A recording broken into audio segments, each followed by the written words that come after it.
In the freezing hospital hallway just before midnight, the doctor told me my daughter hadn't survived the delivery.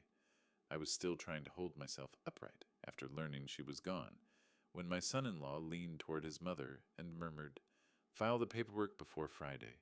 We have to get that money, no matter what." But the moment that truly sent a chill down my spine was when the night shift nurse pressed a small notebook into my palm without a word. Across the first page, a few unsteady lines and my son-in-law's name enclosed in a circle of red ink. Welcome back to Father's Silent Revenge. I'm glad you're here with me today. If these stories stay with you the way they stay with me, it means something to hit that like button and subscribe, so you never miss one. Before we go any further, I want to ask you something. Who are you already pulling for in this story, and why drop it in the comments? I'd genuinely love to know. One more thing before we begin: some details in this story have been shaped for audio storytelling, and any resemblance to specific living individuals is coincidental. What matters is the truth at the center of it. A book. That's what I was doing when my phone rang, sitting with a book open in my lap, a half-empty mug of tea gone cold on the side table, the clock at 11:43.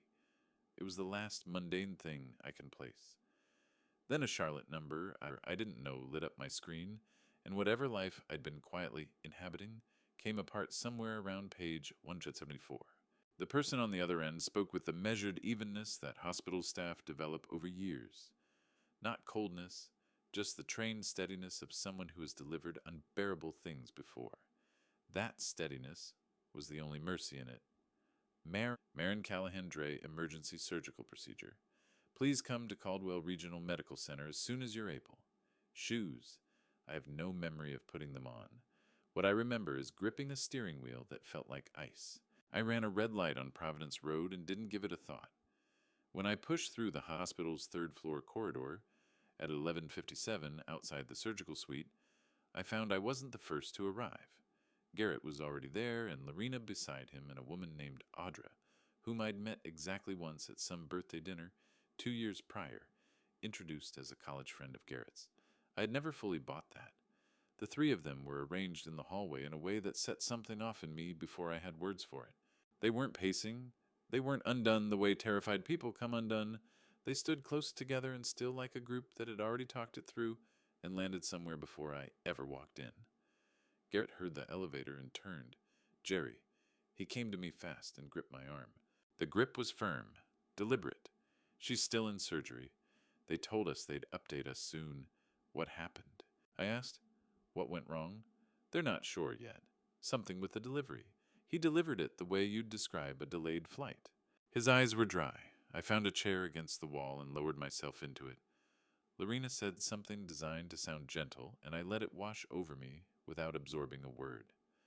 Audra stood just behind Garrett, thumb skating across her phone screen. I clocked that. I clocked the phone. I clocked the way Garrett held himself pitched slightly forward. The postures of a man awaiting a cue, not a man bracing for news. At 12:15, the surgeon came through the OR doors. Dr. Halsey, scrubbed still on mask bunched around his neck. When he spoke, he looked at me. Not Garrett, not Lorena, me. Somebody had told him which one of us was her father, Mr. Callahan. He drew a breath the way doctors do when they're making sure the sentence will come out intact. I'm so sorry. We did everything we could. And there it was. You know, before it's finished. The body figures it out ahead of the mind, and then the mind catches up, and then the words arrive, just to put a name to what your chest already understood. A uterine rupture, a cascade nobody could outrun. Marin was gone. I can't account for the time that followed. 30 seconds. 5 minutes. The chair seemed to lose substance underneath me somewhere in between. Lorena was the one who broke the silence. What about the paperwork we discussed? I lifted my eyes. She wasn't keeping her voice down. She wasn't even reaching for a softer framing. Her gaze was fixed on Garrett, focused, expectant, the expression of someone checking whether a plan was still on track. Garrett pivoted to Dr. Halsey without a flicker of hesitation. Is there someone we can speak with tonight about the documentation from Marin's admission, her policy details? The forms she signed, Dr. Halsey blinked. Whatever he'd steeled himself to hear after delivering that news, it wasn't that. Sir, administrative matters can absolutely wait until morning. Right now, I'd encourage you all to, of course. Garrett nodded, easy, immediate. Then his gaze came to me, and I watched something move across his face. Grief settling into position the way a stage curtain drops. Swift and total. One beat behind where it should have been. Jerry, I'm so sorry. She was everything. Right words, right register. One beat behind. Audra had gone still, phone forgotten. Her hand found Garrett's arm, not the touch of someone reaching for a person wrecked by loss, but the touch of someone quietly confirming that the machinery was still in motion. I saw it. I couldn't yet organize it into anything with edges not through the noise flooding everything else, but I saw it. Further down the hall, a nurse had been stationed at the counter the whole time. I'd taken her in the way you absorb wallpaper present, incidental part of the background texture. She was somewhere in her mid-40s, the kind of composed face earned through years of keeping things inside because letting them show makes the work impossible to do. Her badge read L. Waverly, RN. She had stopped charting. She was watching Garrett. Then, moving slowly without raising her eyes, she reached below the counter and produced a small notebook, a pocket composition notebook, the kind you pick up at a drugstore for $3. She turned to a blank page and wrote something: the date, the time, maybe a name. She'd noticed me noticing, I was certain of it. The hallway had taken on that particular hush that descends only after the worst has already occurred. Not peace, just vacancy. The kind of silence where you become aware of the ventilation, the faraway cadence of monitors, the precise, deliberate click of Lorena's heels, resettling against the floor. I looked over at my daughter's husband. He was staring at his phone. I held my silence. There was nothing to say yet. Not there, not in that corridor. Not while grief crouched in my chest like something with too much weight to breathe past. But in some chamber of my mind that had not gone quiet, that refused to question, was already assembling itself. And whatever shape the answer would eventually take, I suspected the woman with the notebook already held part of it. No one prepares you for the waiting that comes after death. There is the waiting before your person, somewhere behind sealed doors, every distant sound a possible verdict. The waiting that follows is its own creature, entirely different. It has no destination. It resolves nothing. It simply occupies the same plastic chair, beside you under the hum of fluorescent lights, while the world outside ticks forward on a schedule that hasn't registered the news. I didn't move for a long stretch after Dr. Halsey disappeared back through those doors. I'm not certain I was capable of it. That's what grief does, not the dramatic kind, not the kind that announces itself, the quiet kind that simply removes your access to ordinary things, rising from a chair, completing a thought, deciding what to do with the cup of water someone pressed into your hands. Garrett had withdrawn to the far end of the corridor. Back to the room, phone at his ear voice reined in to just below audible. I wasn't eavesdropping, but the hallway had gone quiet enough, and his care wasn't quite sufficient. Fragments reached me the way cold air finds a gap. At night, if possible, yes, both of them need to be. A silence on his end. The account has to be restructured before. He dropped his voice lower still, and I lost the thread. I studied my hands instead. Lorena came and took the seat beside me. She laid her hand over mine with the fluent warmth of someone who has rehearsed sympathy into reflex. Jerry, I want you to know that we are going to get through this together as a family. Thank you, Lorena. Marin would want that. Yes, I agreed. She would. Behind Lorena's eyes, there was nothing that corresponded to her words. No grief, no guilt, just a quiet tallying behind the pleasant surface. I had glimpsed it before at holidays across tables in the unguarded intervals when Lorena assumed no one was watching. I'd dismissed it each time, told myself I was reading too much in. I hadn't been. Garrett finished his call and returned. Tucked under his left arm was a manila envelope, thick with what felt like several pages, edges sharp in the way papers get when someone has handled them with deliberate care. He settled into the chair across from us, elbows on his knees, and trained on me an expression that very nearly passed. Jerry, I don't even know what to say. You don't have to say anything. He stopped, swallowed. She was my whole life, I nodded. He let the pause breathe for exactly the right count of seconds. Then did the hospital give you any paperwork when you arrived? Anything to do with Maureen's admission, her insurance, her advance directives? I held his gaze. I'm asking, he said, because I want to make sure everything is handled correctly for the baby. Marin would have wanted everything in order. The baby. He said it the way you'd read off a line item in a budget report. I haven't received anything, I said carefully. Right. Of course. He repositioned the envelope, easing it just behind his knee. Just want to make sure we're organized, that's all. Are you okay? He asked finally. Are you okay? After the forms, after the insurance, after the envelope? He was now deliberately angling out of my view. Are you okay? Came dead last. I'm managing, I said, and studied his face for something, any trace, any small flicker of the man my daughter had chosen to build a life with some honest register of loss. What I found was patience, the deliberate patience of a person waiting for a conversation to reach the section that actually concerned them. Audra reappeared from around the corner, carrying 3 cups of vending machine hot chocolate. She passed one to Lorena, one to Garrett. She glanced at me and said, I didn't know how you take it, and set the 3rd cup on the empty chair beside me without quite making eye contact. A few minutes after that, the nurse, Lena Waverly, came down the corridor. She placed a cup of actual water in front of me and lowered herself to my level, the way people do when they need to be certain they're actually heard. Mr. Callahan. Her voice was quiet, deliberate. Is there anyone you could reach out to tonight? Not a family member. A beat. Someone in a professional capacity states legal matters. It's one owner in the morning, I said. I know. She held my gaze. Some things don't keep. She rose and made her way back toward the station before I could form another question. Before I could ask what business a night shift nurse in a surgical corridor had suggesting I contact an attorney while my daughter's body was still warm on the other side of a closed door. I looked at the envelope beneath Garrett's arm.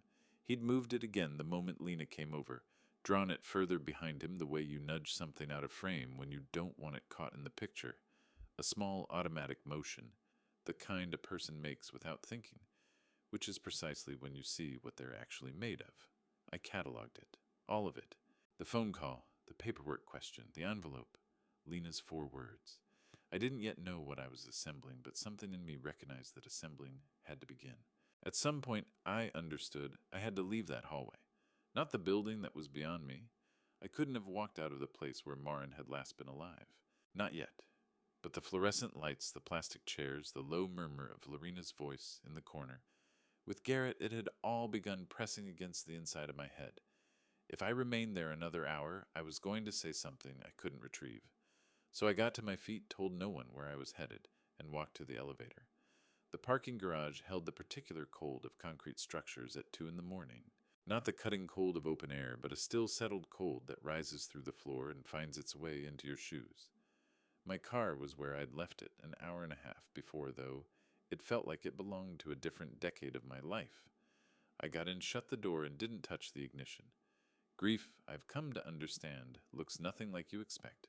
You picture it as something enormous and obvious, something that fills the space and makes itself known.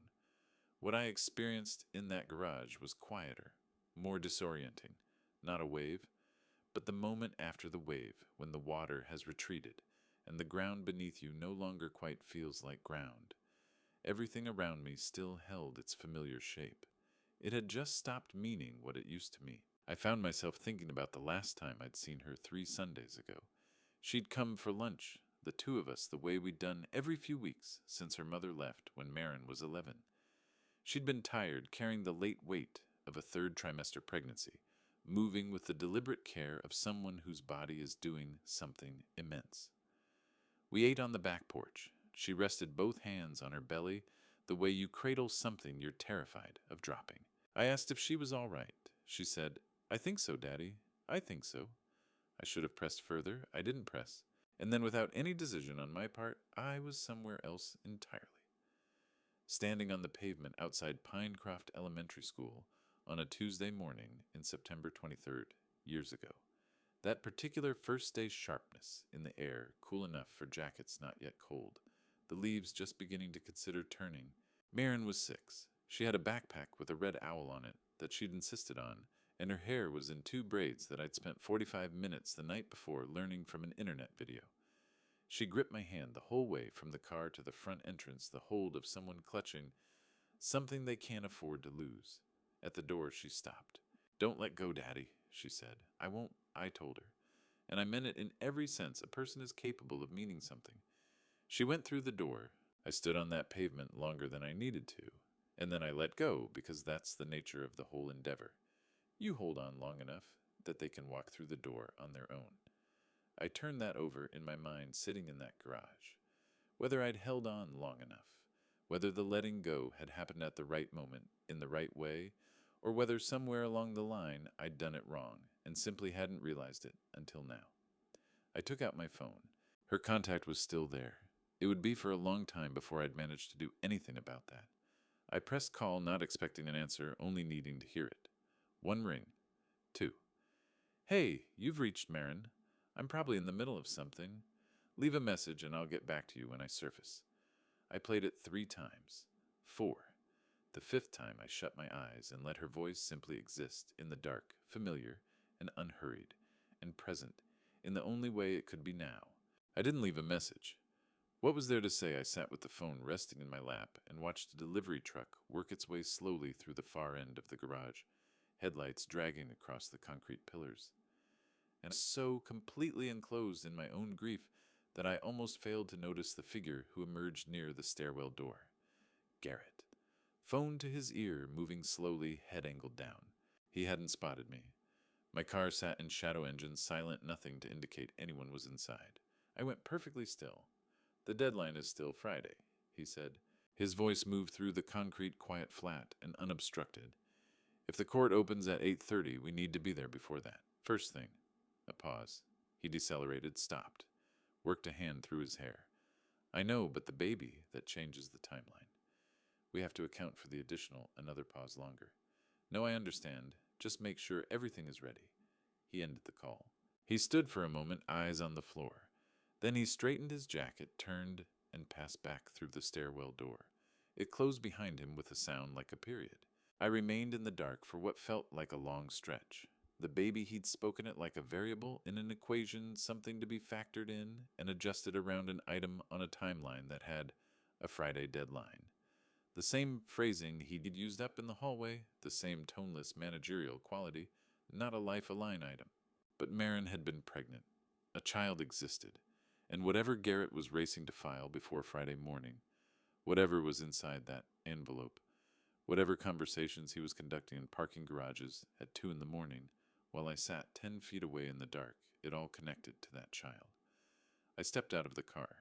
My legs were moving toward the elevator before my mind had fully resolved to go. The garage cold fell away behind me as the lobby's warmth closed in the building's hum, the antiseptic smell I was already binding permanently to the worst night of my life. Whatever question had been assembling itself in the hallway had sharpened into something I could no longer put aside. And on the 3rd floor, a woman with a pocket notebook was still on duty. The elevator felt slower on the way up. Or maybe that was just me standing inside it with the cold still in my jacket and Garrett's voice cycling through my head like a loop I couldn't switch off. The deadline is still Friday. The baby changes the timeline. I ran it back the entire ride, up each phrase, gaining edges with each pass, until the doors parted on the 3rd floor and I stepped into the fluorescent corridor, carrying something in my chest that was no longer only grief. It had taken on the shape of a purpose. Lena Waverly was still at the nursing station. The shift wouldn't turn for another 2 hours, and she was working through the quiet, methodical, late-night tasks that nurses do when a ward has gone still, charting, checking, maintaining the machinery of the place, while the world outside slept. She looked up when she heard me coming. Mr. Callahan, not startled, as though she'd expected me to return. I lowered my voice. He said something in the parking lot. Garrett. He didn't know I was there. I paused. He mentioned a baby, a deadline, something that needed to be filed before Friday. Lena set her pen down. There's a limit to what I can tell you. She said it plainly, without apology. Medical records, patient information, none of that is mine to give. That's not obstruction. That's the law, and it protects people, your daughter, among them. She held my gaze. But what I've observed in this hallway, in this building, with my own eyes, that's testimony I can offer. Then tell me what you've seen. She glanced past me, scanning the corridor in both directions. Then, your son-in-law has come to this hospital 3 times in the past month. I know because I worked 2 of those shifts, and a colleague flagged the 3rd. Each visit, he didn't go to the OB wing. He didn't go to the birth center. He went to the financial counseling office. A pause. Each time alone, without your daughter. I held that. Hospital financial counselors. I knew them the way you know things you've never had to use. They handled coverage questions, billing disputes, payment arrangements, the people you sat down with to figure out what a procedure would cost or how your insurance applied.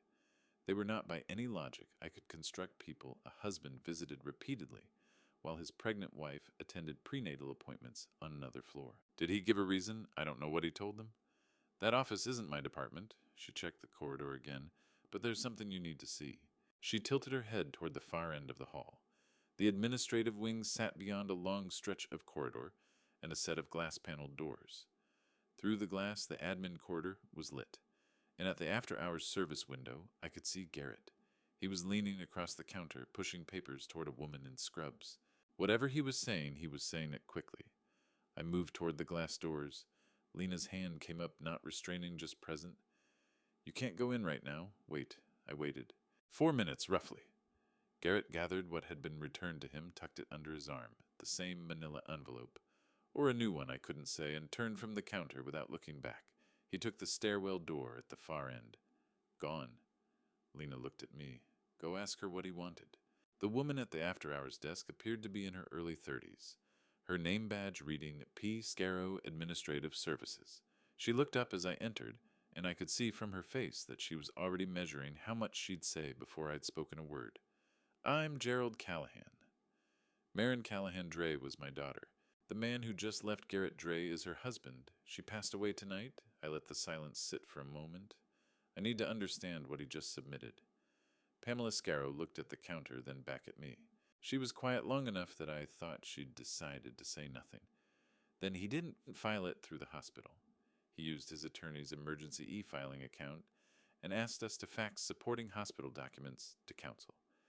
I can't access the full petition, but the cover sheet showed Mecklenburg County Probate Court and marked the matter urgent. Each word came out carefully chosen, weighed before it was released. We transmit the documents. The court receives them. It's typically used for time-sensitive estate matters. What did he file? Another pause. Sir, I can tell you the category of the filing. The specific contents aren't mine to share. She met my eyes. It appeared to be an emergency guardianship and conservatorship petition requesting authority over the child's benefits and related financial decisions. I heard the words. Each one landed separately. My mind needed a moment to arrange them into what they actually meant. An emergency guardianship petition asks a probate court for legal authority over a minor child's welfare. A conservatorship request goes further. It asks for command over the child's money benefits, insurance payments, every financial decision on their behalf. In North Carolina, a Mecklenburg County judge can review such a petition within 24 hours if the filer establishes immediate need. Garrett had submitted one for a child tonight, while Marin's body was still on the other side of a closed door down the hall. Thank you, I said. I'm not certain how I managed it. I walked back into the corridor and stood with my hands at my sides and the fluorescent lights running their low hum above me. Lena was where I'd left her. He filed for guardianship, I said. Of the baby? She nodded slowly, the way someone nods when they already know when they've been watching a particular story take form across more than one night.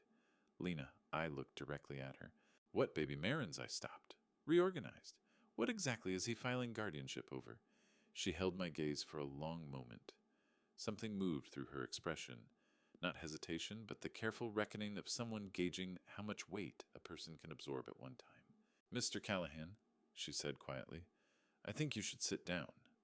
And the way she said it told me that whatever followed would alter the shape of the entire night.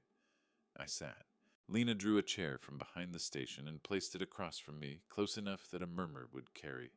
The corridor was vacant in both directions. The ward had settled into that particular hush of the final hours, before a shift turns the kind of quiet where every syllable has weight. She folded her hands in her lap and looked at me the way people look when they've been preparing what to say. I need to be careful about how I do this, she said. So I'm going to tell you exactly what I saw and heard tonight in this building with my own eyes and ears. Nothing from a chart, nothing from a record, only what I personally witnessed. I understand. At 12:31 this morning I was charting at the station. Your son-in-law and his mother were roughly 12 FT away. They didn't appear to register that I was there. A pause. He said, and I'm giving you his exact words, if the account transfers before the court date, we won't need the settlement at all. And she said, then make sure the paperwork is clean. The room didn't shift. I wrote it down immediately. Lena continued the time the words, their names. She reached beneath the counter and brought out the pocket composition notebook I'd watched her writing in hours before.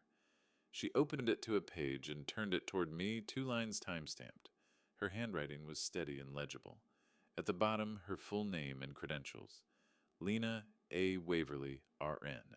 This is mine to give, she said. My notes, my testimony. I looked at the words. Then I looked up at her. What account, what court date, I don't know. But there's one more thing. She reached into her scrub pocket and produced a folded sheet of paper, separate from the notebook, a standalone page. She placed it on the counter between us. At 1:15 this morning, your son-in-law was standing near the elevator, bank holding a document. I wasn't trying to read it. I was passing by to check on a patient, but the cover page was facing outward, and the header was visible in the light. She smoothed the page flat between us. Every word on it was hers, what she'd witnessed with her own eyes. Beneficiary designation change form, Harwick Life. Insurance account policy holder, Marin E. Callahan Dre.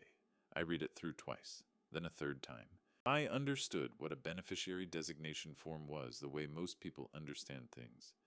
They hope will never become relevant. The instrument that governs who collects on a life insurance policy once the holder is dead. You sign it at the outset, tuck it away, and most people never revisit it. But the document can be updated at any point, and any update obliterates everything that came before it, including whatever a will says. If Garrett had gotten hold of that form, if his purpose was to redirect the payout from Marin's policy, then the current beneficiary, the baby presumably, or some kind of protected trust, could be erased and replaced with a name of his choosing. The phone call in the garage, the debt, the Friday deadline, none of it left the destination of that money in much doubt. He had this form tonight, I said. He walked it in here himself. That's what I saw. I stayed with the weight of it. Everything was clicking into alignment in a way that I didn't want to face and couldn't turn away from. 3 separate trips to the hospital's financial office, the beneficiary form, the emergency guardianship filing, the hard deadline arriving Friday, an account that had to move before a judge got involved, and then a memory rose up, one I'd mentally cataloged as nothing at the time. 6 weeks back, a Sunday afternoon call, Marin's voice on the line carrying the particular brightness she deployed when she was working to seem unbothered. Hey, Dad, can I ask you something kind of weird? Always, I said. Garrett's been asking questions lately about my insurance, about what would happen, on the financial side if something went wrong with the birth. She paused. He says it's just practical, that he's being thorough. He's probably nervous, I told her. First baby and all, people latch on to logistics when they don't know what else to do with the fear. Yeah, a beat of quiet. Yeah, you're probably right. Never mind. How's your garden? And I let her do it. Let her fold the worry back up and put it away because it seemed like the kinder path. Because I had believed with the full weight of certainty that Garrett was the person she had chosen for good reason and that her instincts about people were reliable. I had been utterly sure her instincts were reliable. I checked my phone. 5:03 in the morning. There was one number in my contacts I kept for situations I hoped would never materialize. Helen Mercer Estates and Trusts. I'd gone to her once 15 years earlier to revise my will after Marin's mother walked out. She was rigorous, she was shrewd, and she was the sort of attorney who didn't let calls go to voicemail if she could help it. At 5:03, she let it go to voicemail.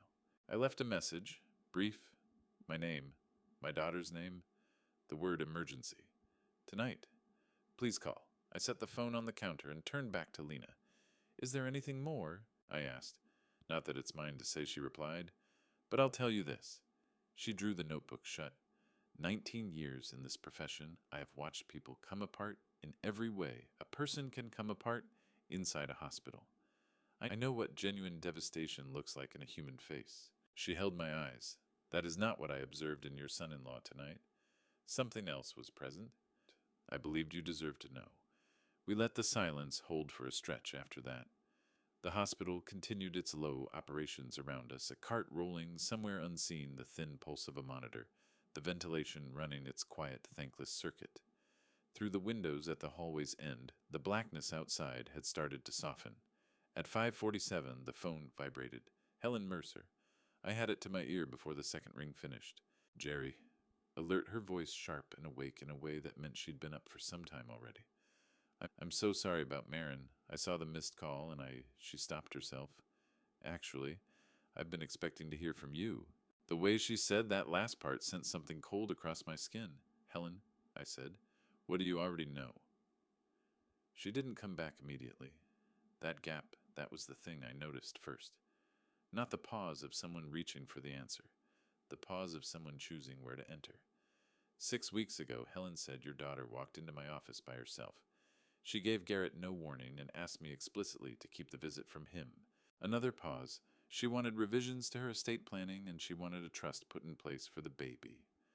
Helen Mercer had been handling my estate work for 15 years. Precise and unsentimental, the kind of professional who organized her files. This way a surgeon organizes a tray. Nothing out of place. I'd called on her once when Marin's mother left, just to make sure things were squared away. I hadn't needed her since. I was glad now the number had stayed in my phone. She never said a word to me, I told her. I know. She didn't want to burden you before she had something more solid. Helen's voice was measured without being detached. She said, and these are her words, Garrett has been asking questions I don't have good answers for, and I need to make sure certain things are protected before I figure out what that means. I tightened my grip on the phone. She was frightened, I said. She was cautious. Those aren't the same thing, and she understood the gap. A short silence. Marin created a revocable living trust. She appointed you and me as co-trustees. The child is the sole beneficiary. I had a layman's sense of what a trust was, nothing more. Helen walked me through it, direct, no unnecessary scaffolding, the way she always delivered information she thought you'd need to act on. A revocable living trust is a legal structure in which a trustee holds and administers assets on behalf of a designated beneficiary. What separates it from a standard will is that the assets never enter probate, that open court-supervised process where an estate gets examined and parceled out. Trust assets move quietly under the trust's own rules, and because legal ownership of those assets sits with the trust itself, a surviving spouse carries no inherent claim to them. So Garrett can't reach it, I said, not directly. He has no authority over the trust. He's neither a trustee nor a beneficiary. Helen was quiet for a moment.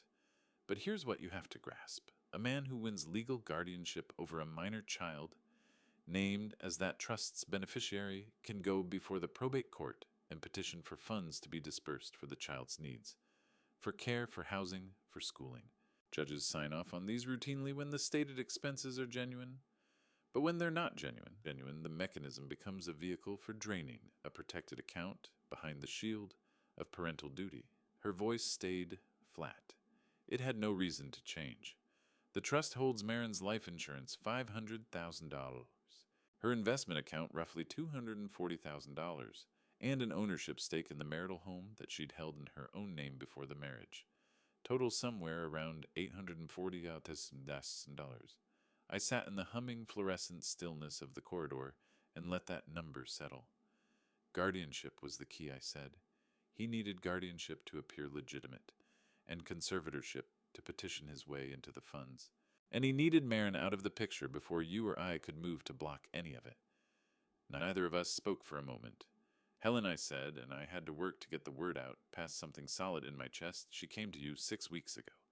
She knew something was off. She had suspicions, and she was careful to keep that word distinct from certainty. No hard evidence, just a feeling and a handful of things that didn't sit right. A beat. She was shielding you, Jerry. She didn't want to put you through months of dread over something that might dissolve into nothing. I turned it over. Garrett's been asking questions about my insurance. You're probably right. Never mind. How's your garden? She had been shielding me. While she was 37 weeks along and already seated across from her attorney, mapping out protections against the worst outcome she could conceive of, she had been trying to spare me. I pressed my free hand to the counter and made myself take a breath. What's the move? I asked. We act immediately, Helen said, her voice hardening. When the court opens at 8:30, I'm submitting a counterpetition for temporary emergency custody on your behalf. You have standing as Marin's surviving parent and as co-trustee of the child's trust. We go in with the trust documents, my affidavit about Marin's visit, and everything else we can build in the next 2 hours. What counts as evidence? That's the second reason I told you I'd been waiting. She paused. Jerry, I reached out to Kevin Aldridge, the security director at Caldwell Regional Medical Center, at 5:15 this morning. I asked him to hold every frame of surveillance footage from the public areas of that building, the hallways, the elevator banks, the administrative corridor from midnight straight through to 6:00 a.m. Another pause. If Garrett was doing what you're telling me, working the phones, pushing paperwork, through moving around that hospital while his wife was dying, in surgery, every step of it is sitting on a server somewhere. I want my hands on that footage before someone decides it's inconvenient. I heard the clock above the nursing station mark the seconds. 1, 2. Kevin Aldridge had agreed. No, I asked. He told me he'd have it all flagged and locked down inside an hour. The hospital's legal team has been put on notice. She said it the way you deliver news that required a fight to get and may require another one yet. I have 8:30. Before then, I need one thing from you. What? The nurse. The one on your voicemail, the one keeping notes? A pause. Pull her statement before her shift turns over and she walks out. What she saw pins down the timeline. I need it signed and on paper before we set foot in that courthouse. I glanced down the hall. Lena was still posted at the station, bent over her chart, the pocket composition notebook sitting open at her elbow. I'll get it, I said. Jerry, Helen's voice fell half a register. Marin, I'm genuinely sorry. She was one of the sharpest people I've ever had sit across from me. A beat. Let's honor that by making sure what she built actually holds. I put the phone down. 8:30. 2 hours and 43 minutes. I made my way back toward the station carrying Helen's words, like something I could finally use, the first thing that had felt anything like a strategy since 11:43 the night before. Lena raised her eyes as I approached. She lifted one hand before I'd said a word, not a warning. More the gesture of someone who'd already worked out what came next. From beneath the counter, she drew out the pocket composition notebook and placed it between us on the surface. While you were on your call, I had a chance to get it written up the right way, she said. 2 additional pages had appeared since I'd last looked at it. Her hallway observations, the overheard exchange, the time-stamped note about Garrett and what he'd been handling. All of it was now rendered in complete sentences, arranged in order of when things happened, her professional credentials running across the top and her name signed at the foot of each page. Lena A., Waverly RN Caldwell. Regional Medical Center shift 7 p.m. to 7 a.m., October 14th to 15th, 2024. You'd started this before I even asked, I said. Since around 12:45 this morning, she answered. Her eyes didn't waver. What he said out in that hallway wasn't something I planned to let go of Mr. Callahan. I was just waiting to find out if there was somewhere it could do some good. I took the pages and folded them with care and tucked them into my inside pocket. I'm going to need you to repeat all of this to an attorney, possibly in front of a judge. I know, she said. I'll be there. A pause settled between us. 19 years in this building. There are things you witness that you'll never get to fix. This one maybe I can. She turned back to her paperwork. 45 minutes to shift change. I had what I'd come for. At 7:52, the stairwell door at the far end of the hallway swung open, and a man came through it, moving toward the station with the unhurried, deliberate gait of someone who has already cleared everything else off his calendar. Mid-50s wide through the shoulders, a gray button-down shirt with a hospital ID clipped to the breast pocket. Kevin Aldridge, Director of Security, Caldwell Regional Medical Center. His handshake was brief and meant it. Mr. Callahan, no small talk. I connected with Miss Mercer at 5:15. Midnight to 6:00 a.m., the full window flagged and secured.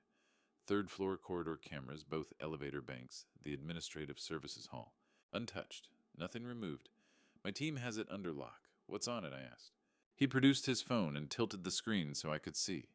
Frame captures pulled from the footage, each one stamped with a time. The complete recordings couldn't leave the building without a formal legal order. He was clear about that, but the images themselves told a story that didn't require interpretation. At 12:31 a.m., the camera covering the hallway outside the surgical suite had caught three figures gathered in close conversation near the elevators. Garrett angled toward Lorena. Lorena, with her chin dipped one hand, lifted a small orienting gesture, the kind that says, "Here this way." Audra holding her phone out in front of her, a finger tracing something on the screen, not passing it around for them to look at casually, but showing it the way you show someone a contract. Nobody in that image was receiving the worst news of their lives. They were recalibrating.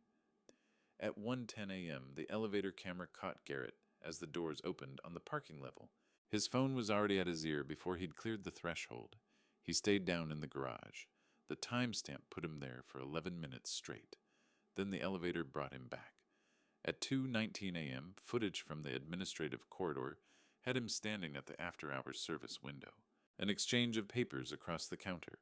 Words. Garrett took something back from the staff member at the window and descended the stairwell. No sound on any of it, but sound wasn't what this needed. What it needed was exactly what it had, a sequence of events that matched beat for beat everything Lena had documented in her pocket composition notebook and everything Pamela Scarrow had confirmed was on file regarding the guardianship application. "When Helen requests the formal copy through the courts," I said, "we'll have it ready. She'll receive it by 10. He slid the phone back into his pocket. "You need anything else from me before noon, call direct." He put a card in my hand. Then he was gone the same way he'd entered, back through the stairwell door without ceremony. I stood there at the station and read the clock. 8:02. Garrett came through the front entrance at 8:05. Same navy jacket he'd had on the night before, a little tidier, a manila envelope tucked under one arm. He crossed the lobby like a man walking toward an obligation he'd already decided the outcome of. He went straight to the administrative services window and addressed the woman behind it. From where I stood, the words were out of reach, but the exchange ran less than 2 minutes. She shook her head. Garrett tried again. She picked up her desk phone, spoke briefly to someone on the other end, and shook her head a second time. He pressed one palm flat against the countertop, measured not, violent. The action of a man exercising discipline at the outermost edge of it. A final few words, and then he straightened, stepped back, and turned. That's when he found me. I was positioned at the lobby's far end near the elevator bank, 15 FT between us, wearing the same jacket from the night before and carrying whatever the past 8 hours had done to my face. Not concealing myself, not moving toward him. Simply there, watching him the same way he had watched me across years of dinner tables and family holidays. Two men who had always known, without saying it aloud, that they were taking each other's measure. His face shifted through 3 distinct things in quick succession. Surprise came first. Then something calculated settled behind his eyes. I could almost watch him working through it. Then came the third thing, the one he chose to wear. Grief, arranged and ready, smoothed into position the way you'd reach for an instrument you'd practiced with. He moved toward me, unhurried, and the nearer he got, the plainer it became that what his face was doing and what his eyes were doing were 2 entirely separate activities. The eyes were elsewhere, running something, solving something. In 19 years, Lena had said, "I know what grief looks like," and this wasn't it. I held my ground and let him come the rest of the way. He drew up 2 FTs short of me, that close you couldn't miss it. The calibrated arrangement of his features, the controlled set of the jaw, the steady work going on just behind the performance of sorrow. Across 4 years of holidays, I had looked at this face and registered a man I had reservations about, but tolerated because Marin had chosen him. Now I looked at it and registered something different. A performance, a convincing one, but a performance. Jerry. The voice came out low and deliberate, pitched to sound like shared grief. I know none of this is the moment for anything other than what we're both feeling. But there are conversations that need to happen for the baby's sake. "What's her name?" I asked. He paused. Small, barely a breath, but I had it. We hadn't settled on one yet. "Marin wanted to wait until you called her the baby in the parking garage last night," I said. "At 1 in the morning. On the phone. You said her existence had changed your timeline." I let him sit with that. "You didn't sound like a man without a name picked out. You sounded like a man working to a schedule." The lobby held the kind of quiet where you notice the ventilation hum above your head. Garrett didn't move. He was finding his footing again. I could see it. The way you see a compass needle shiver before it locks onto north. I was on a call with my attorney, he said, choosing each word. There are legal obligations that keep their own hours even during something like this. I was trying to make sure everything was properly handled. I know about the Friday deadline, I said. Silence. I know about the 3 separate visits to the hospital's financial counselor. I know about the beneficiary designation form. I kept my tone even unhurried, the same register Helen had used with me on the phone earlier that morning.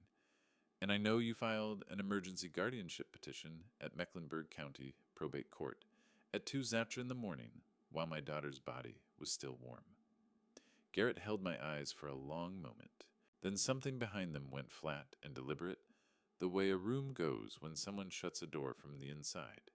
Jerry, Lorena's voice came from just behind him. She materialized at his shoulder the way she always did, positioned. Exactly right. Timed. Exactly right. She had on a dark blazer she hadn't been wearing the night before, which meant she'd gone home and returned, which meant she had slept while I had not. I understand how devastated you must be. We all are. But standing in a hospital lobby the morning after Marin died and making accusations against your son-in-law, none of us should be doing that. I haven't made an accusation, I said. I've laid out facts. Lorena's expression held. It always held. That was the thing about Lorena. The surface never broke. Whatever was moving beneath it had learned a long time ago to move without making a sound. Garrett shifted forward slightly, stepping between me and his mother, the way a man repositions himself when a conversation starts slipping out of his grip. Jerry, I loved Marin. Whatever you've been told, whatever conclusions you've reached, I need you to hear this. That baby upstairs is my entire focus right now, and what's best for her. Tell me about the debt, Garrett. The words went down the way I meant them, to no raised voice, no sharpness, no theater. Just the plain fact of them set between us like an object placed on a table. Garrett went very still. Behind him, Audra, who had been standing a couple of steps back and just off to the side, stopped moving entirely. She was looking at the floor, not at Garrett, not at me. At the floor with the fixed, empty attention of someone who has been taught to show nothing when things begin to unravel. I don't know what you're referring to, Garrett said. Something had shifted in his voice. The warmth was still there, but thinner now, and what was underneath had begun to show at the edges. All right, I said. I took one more look at him, at Lorena, at Audra still studying the floor. I thought about the envelope under his arm. I thought about the parking garage at 1 near in the morning. I thought about Helen sitting down with my daughter 6 weeks ago somewhere across town, and Marin saying quietly and deliberately that something was wrong, that she wanted certain things protected. Then I turned and walked toward the elevator. Jerry. Garrett's voice came after me, sharper now, the surface of it wearing thin. We need to handle this as a family. I pressed the call button without turning around. The elevator came. I stepped inside. The doors slid shut. In that small enclosed quiet, I let out a breath, the first full one it felt like since the confrontation had begun. My hands were steady. I was grateful for that much. Whatever I was feeling had managed to stay where I'd kept it, on the inside. My phone buzzed. A text from Helen. 4 words. Come to 4 now, the 4th floor. I pressed the button. The elevator climbed, and what had just occurred in the lobby was already behind me. Filed away. Something to deal with later. What was waiting on the 4th floor, that was what I was moving toward now. The elevator opened onto a different kind of quiet. The 3rd floor had carried the urgency of emergency medicine, quick footsteps equipment, rolling past the constant sense of time being parceled out in small, critical amounts. The 4th floor was something else, more deliberate. Softer light and a particular stillness in the air, the kind that is maintained on purpose, in places designed to give fragile things the best odds they can get. Helen was near the nurse's station alongside a man I hadn't encountered before. He was in his early 50s, tall with the unhurried bearing of someone who had learned that staying calm in a crisis was itself a form of leadership. His badge read, Dr. Alec Beaumont, Director, Neonatal Intensive Care Unit. Mr. Callahan. He offered his hand. The grip was firm and considered. I'm Alec Beaumont. I've been running the neonatal unit here for 11 years. There are things I need to tell you, and I'd prefer to do it properly, away from the corridor. He indicated a consultation room just off the main hall. Small and clean, 2 chairs, a window, facing a narrow interior courtyard. He sat first. After the past 12 hours, I'd learned what it meant when a doctor decided to sit down. There's something I should have been in a position to tell you earlier today, he said. The reason I wasn't is tied to a choice your daughter made, and I want you to understand that choice before I walk you through what happened. He leaned forward slightly. Marin was carrying twins. The room didn't shift. The light at the window held exactly as it had been, and yet the whole shape of things rearranged itself in some way I couldn't quite follow yet. She was carrying twins. She came to me at 28 weeks, I repeated to myself, alone without her husband during a specialized prenatal scan. Twin B had maintained a posterior position throughout the pregnancy, partially hidden behind Twin A. It's a presentation we encounter with monochorionic diamniotic twins. They share a placenta, but each has its own amniotic sac. The second baby had gone undetected on earlier routine scans, which is uncommon, but not unheard of given how she was positioned. He didn't rush a single word. When I showed Marin what the scan had revealed, she was quiet for a long time. Then she asked me to continue monitoring both babies carefully, but to hold off on formally documenting Twin B in the shared chart. She asked you to keep it off the record. She signed a patient directive requesting a delay in formal documentation. A patient has the right to defer non-emergency record updates within reason. She told me she wasn't ready. He paused. She said she needed time to work some things out first. I respected that. I monitored both babies at every visit after that. Both were developing within normal range. I thought about the Sunday lunch 3 weeks ago, the way Marin had rested both hands across her belly. I think so, Daddy. I think so.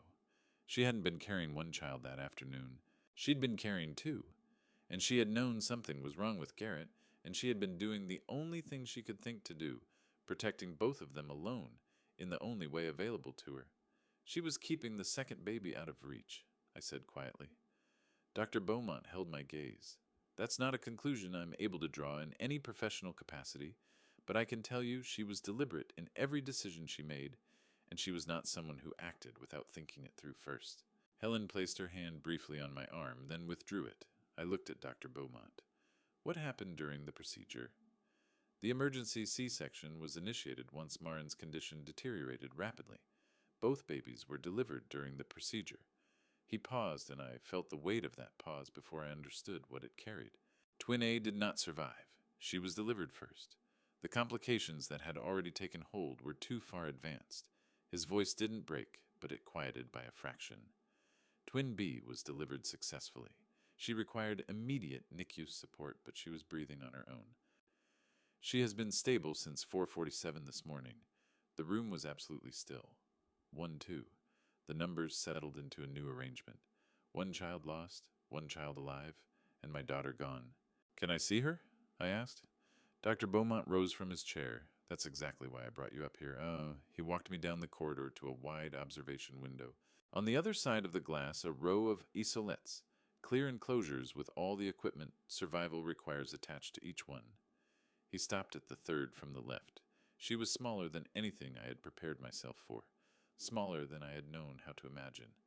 3 lb and 6 As, he had said, and the number had floated past me as an abstraction until I saw her, a presence so slight that the wires and monitors surrounding her seemed almost too large for the same frame.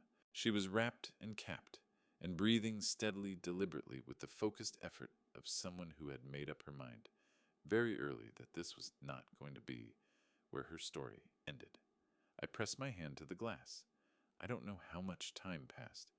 The sounds of the unit continued around me, the soft rhythm of monitors, the low, careful voices of nurses on their rounds, and I heard none of it. What I'm about to share next changed the entire shape of what I thought I understood.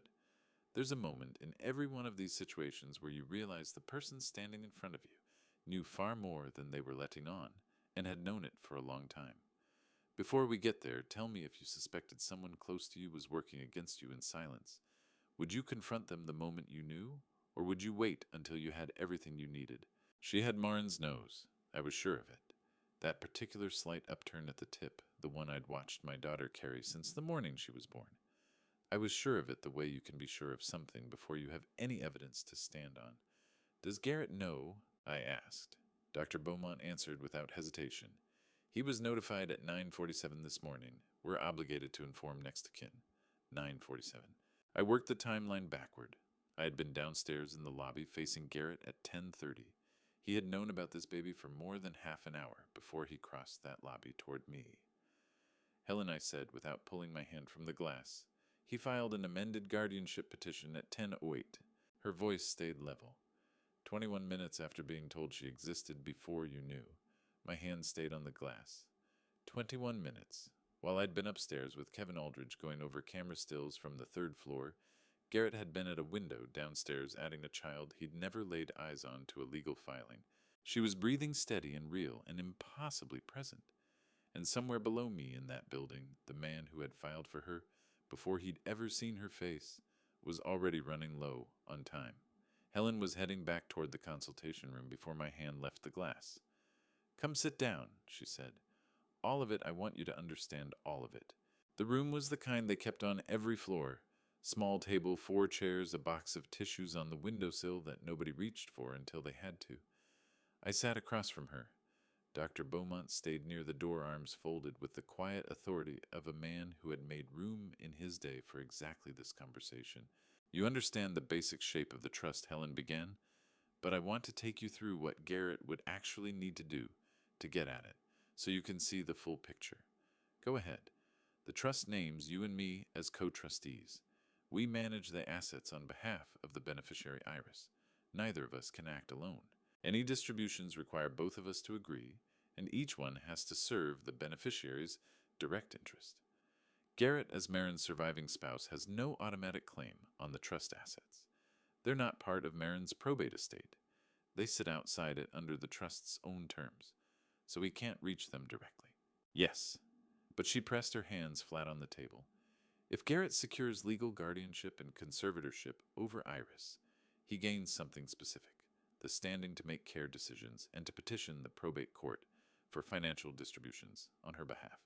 He goes before a judge and says, 'My daughter needs these funds for her care, her medical bills, her housing.' Courts grant those petitions regularly when the expenses look legitimate. The trust would have to respond, produce documentation, contest distributions, and if Garrett's attorney knows what he's doing, he can stretch that process out over months. Months, during which he's drawing from the trust. Months during which he's filing for more. Some requests would be turned down, others might not be. And while all that is grinding forward, he holds legal access to the financial infrastructure surrounding Iris. Her insurance claims, her medical billing records, her benefit designations." Helen paused. "That's where the beneficiary change form comes into it. If he can redirect the insurance payments for Iris's care into an account he controls, he doesn't need large trust distributions at all. He just needs the smaller routine flows, the ones that don't draw the same level of scrutiny." I thought about Audra, the address on the form. Lena had turned up a P.O. box that didn't belong to anyone in that family. "How much are we talking about?" I asked. "In total, Marin's life insurance policy is $500,000. Her investment account opened before the marriage and kept in her name alone is approximately $240,000. She also holds a property interest in the marital home. She bought it before they wed and kept sole title as a condition of the mortgage.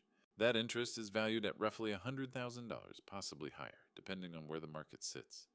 Helen looked at me without blinking. "Total trust value approximately $840,000. $840,000. I let the number settle.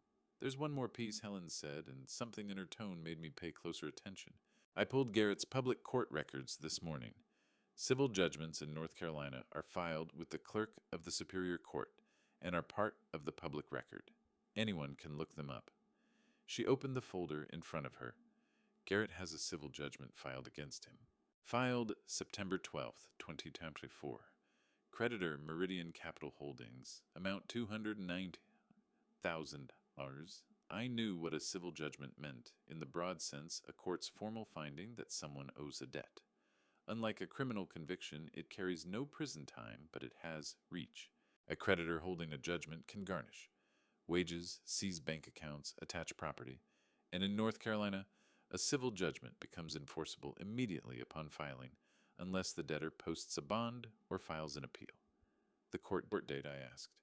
"November 7th, 2024. Helen held the pause. 23 days from now. If Garrett appears before that court on November 7th, without a credible way to satisfy the judgment. Enforcement proceedings begin that same day. Wage garnishment, asset seizure, whatever he holds that isn't protected. The numbers lined up in my head like tumblers finding their positions in a lock. $290,000 owed, $849,000 sitting in a trust he couldn't touch without guardianship. A court date, 23 days out. A wife who had been due to give birth any week. He needed Marin to die before November 7th. I said it quietly, not as a question. Helen didn't respond. She didn't need to. The answer was already in the timeline in the form in the emergency petition, filed at 2 in the morning, in the amended petition filed 21 minutes after a nurse told him his daughter had survived. He hadn't been reacting to a tragedy. He had been executing a plan. The tragedy had simply moved his schedule up. I looked at the table for a long moment. Then I looked at Dr. Beaumont. He's going to try to get into the NICU, I said. Dr. Beaumont gave a single nod. I've already handled that. Effective this morning, I've placed a medical visitor restriction on Iris's isolette. As the attending neonatologist, I have the authority to limit NICU access. When I determine that unrestricted visitation may compromise the patient's care environment, particularly when there is an active legal dispute involving the patient's welfare. He said it with the precision of a man who had already committed it to writing. The approved visitor list currently contains one name, Gerald Callahan. He'll challenge it. He'll need a court order to override it. That takes time. Dr. Beaumont's expression held steady. She's gaining weight. She doesn't need the disruption. Helen was already gathering her papers. I'm filing the counterpetition for temporary emergency custody at 3 Abruzzo. I have your signed authorization from last night, the trust documents, my affidavit, and Lena Waverly's witness statement. She stood. I'll call when it's filed. She left. Dr. Beaumont followed shortly after with a brief nod that communicated everything remaining. I sat alone in the consultation room for a few minutes. Then my phone rang. Unfamiliar number. I answered anyway. Jerry Garrett's voice measured and carefully modulated the charm dialed back to its usual setting. I think this morning got off on the wrong foot. I'd like to talk just the two of us, no lawyers between us as family. I looked out at the narrow courtyard below the window. My attorney handles all communication from this point forward. Don't call this number again. I ended the call. He called back twice more over the following hour. I let both go to voicemail. At 6:15 in the evening, a NICU nurse named Cora, whose steadiness and kindness I have never found the right way to thank, guided me through the secured doors and to the chair beside Iris's isolette. The room was warm and low-lit and filled with the soft, unbroken sounds of machines tending to small lives. A few other isolettes along the walls, other families in other chairs doing the same thing. I was doing, sitting close to someone very small and very fragile, and deciding again to hold on. I sat. I didn't touch her. The nurse walked me through the protocol, and I followed it exactly because the last thing I was going to do was make any of this harder for that child than it already was. I just sat. I studied her face and her hands, and the steadiness of her breathing, and the way she seemed, for all her smallness, entirely resolved to be here. Your mother was exactly like that, I told her quietly. Stubborn from the very beginning. I stayed for 40 minutes. When Cora indicated it was time, I rose, carefully looked at Iris one more time, and walked back out into the hallway. The call from Helen came at 7:43. Her voice carried a different quality than it had that morning, not rattled, but recalibrated the adjustment you hear in someone who has absorbed new facts and is choosing carefully how to lay them out. Jerry, she said, Garrett's attorney, reached out to my office today. Then a pause. There are things I need to walk you through face to face. Can you come in tomorrow at 8? Yes, I said. I asked what the attorney had communicated. She'd go through all of it in the morning. Then she offered something she hadn't once in all the hours stretching back to 5:47 that day. Get some sleep tonight, Jerry. You'll need it. I did not sleep. I pulled into my driveway around 9:30, sat at the kitchen table for a long stretch, my eyes moving to the chair Marin had always taken at Sunday lunch, and concluded that lying in bed would produce nothing useful. I made coffee instead. I worked through the notes I'd scratched onto a legal pad across the long hours at the hospital. Timestamps the figures Helen had mapped across the consultation table. I read them over until the figures stopped being abstract and started assembling themselves into something coherent. Then before 6:00 in the morning, I drove back to Uptown. Charlotte pulled into the garage beneath Helen's building and rode the elevator up. She was already seated when I walked in. She carried the look of someone who either hadn't slept at all or had rationed herself a few efficient hours, the economy of a person accustomed to running on less than enough. She directed me to the chair across from her without any opening exchange. Garrett's attorney phoned my office at 4:30 yesterday afternoon. His name is Conrad Tillman. He's capable. I've faced him at a table twice before. He told me Garrett intends to seek an expedited guardianship hearing on the basis that the current NICU visitor restriction unlawfully interferes with a biological parent's rights. Can he do that? Filing the motion is within his rights. Whether the court fast-tracks the hearing is an entirely separate matter. Helen pressed her palms to the desk. Tillman also put me on notice that if we push forward with our counterpetition, Garrett will challenge your standing arguing that being Marin's father doesn't grant you parental authority over Iris. That co-trustee status is a financial role, nothing more. Is he right about that? He's partially right. Which is the more treacherous position, she said, than being flatly wrong. She drew a folder across to her side of the desk. Our co-trustee's standing puts us on solid ground to contest his reach into the trust. But guardianship of the child herself requires us to weigh your fitness as a caregiver against his claim as her biological father. In North Carolina, biological parental rights operate under a presumption. The court's starting point is that a parent belongs in that role. Getting past that presumption means demonstrating that placing Iris in Garrett's custody would work against her well-being. Carrying $297,000 in debt with a judgment date 3 weeks away doesn't get us there alone. Financial strain is evidence of financial strain. Courts don't read that as unfitness by default. She paused. What shifts the argument is if we can show that his financial desperation drove specific actions that put Iris in harm's way, and that's exactly what the petition is built to argue. She opened the folder. I filed the counterpetition at 3:07 yesterday afternoon. We're seeking temporary emergency custody granted to you while the full guardianship hearing is scheduled. The filing carries the trust documents and Marin's patient directive to Dr. Beaumont. My affidavit about Marin's visit to this office 6 weeks ago. Lena Waverly's signed statement time-stamped, along with the surveillance footage formally obtained from Kevin Aldridge through the hospital's legal department. She pushed the copy across the desk toward me, thicker than I'd anticipated. There's one more item, she said. This is the reason I couldn't do this over the phone. She let a beat past the deliberate pause she used when she needed to know the other person had stopped simply hearing and was truly listening. I served a formal subpoena on Caldwell Regional Medical Center's legal department, requesting their system audit logs, specifically the access records tied to the Patient Financial Services Portal and the NICU Records Management System. A subpoena isn't a request. It compels production. The hospital had no legal basis to decline. She opened a second folder. The logs arrived yesterday evening. I studied the pages. She turned to face me. Audit logs, Helen explained, are records the hospital's own systems generate automatically each time a user signs in, opens a file, or makes any modification. Every entry captures the staff, ID the exact time and what was touched. The system produces them for accountability. They can't be edited or retrospectively revised to serve anyone's convenience. The entries in front of me formed a clear sequence. In August 2024, a staff ID registered to a hospital employee named Brett Osgood had been used to open Marin Callahan Dre's patient financial services records. Twice. Then a third access in September.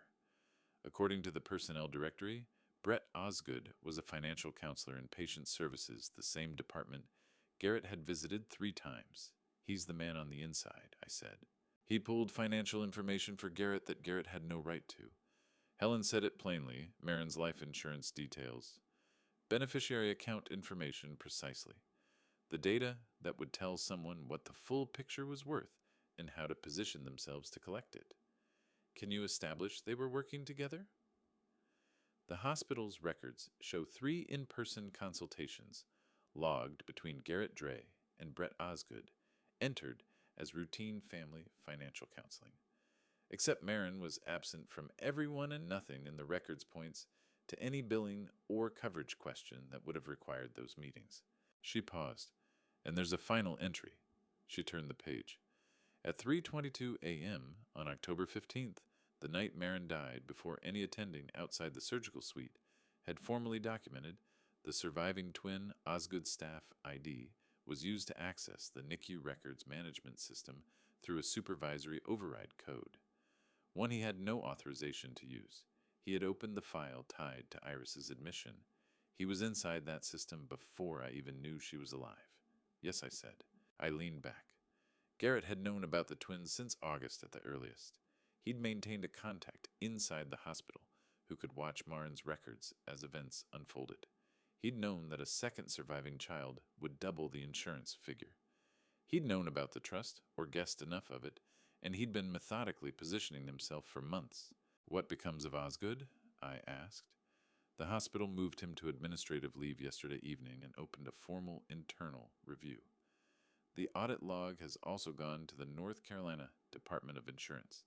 Pulling a patient's insurance records without authorization and passing that information along is a HIPAA violation and potentially insurance fraud. Helen held my gaze across the desk. Jerry, this has grown beyond a custody dispute. What Osgood did, what Garrett set in motion, that's criminal territory. Does it strengthen our petition? It advances the argument that Garrett's stake in Iris is financial, not parental. And that goes straight to the heart of whether granting him custody would serve her welfare. She shut the folder. The hearing is set for Sunday. Judge Holt will be hearing both petitions. I nodded Rose and let my eyes rest on the folder sitting between us. Helen, when Marin came to see you 6 weeks ago, was she afraid Helen took the question seriously the way she took everything? She was precise, she said after a moment. There is a particular composure that belongs to someone who is frightened and has chosen to act in spite of it. That's what she brought into this office. A pause. She asked me twice whether the trust would withstand a challenge. I told her it would. She nodded. Said good. Then she stood and walked out.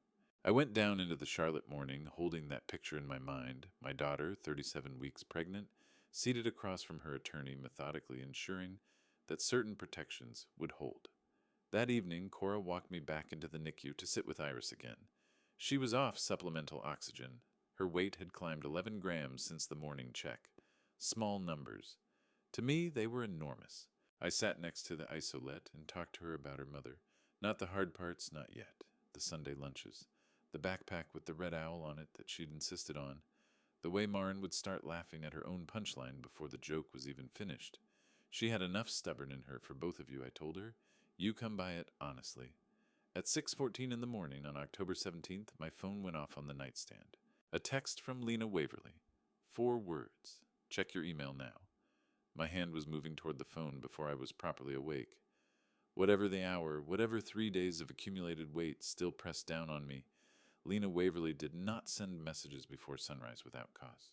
I opened the email. She'd sent a photograph, low light, slightly angled, taken with a phone held carefully steady. The kind of image someone captures when the goal is documentation, not artistry getting the thing down exactly as it lies without disturbing it. The subject was a sheet of paper on a floor, partially crumpled one corner, folded under as though a foot had come down on it at some point.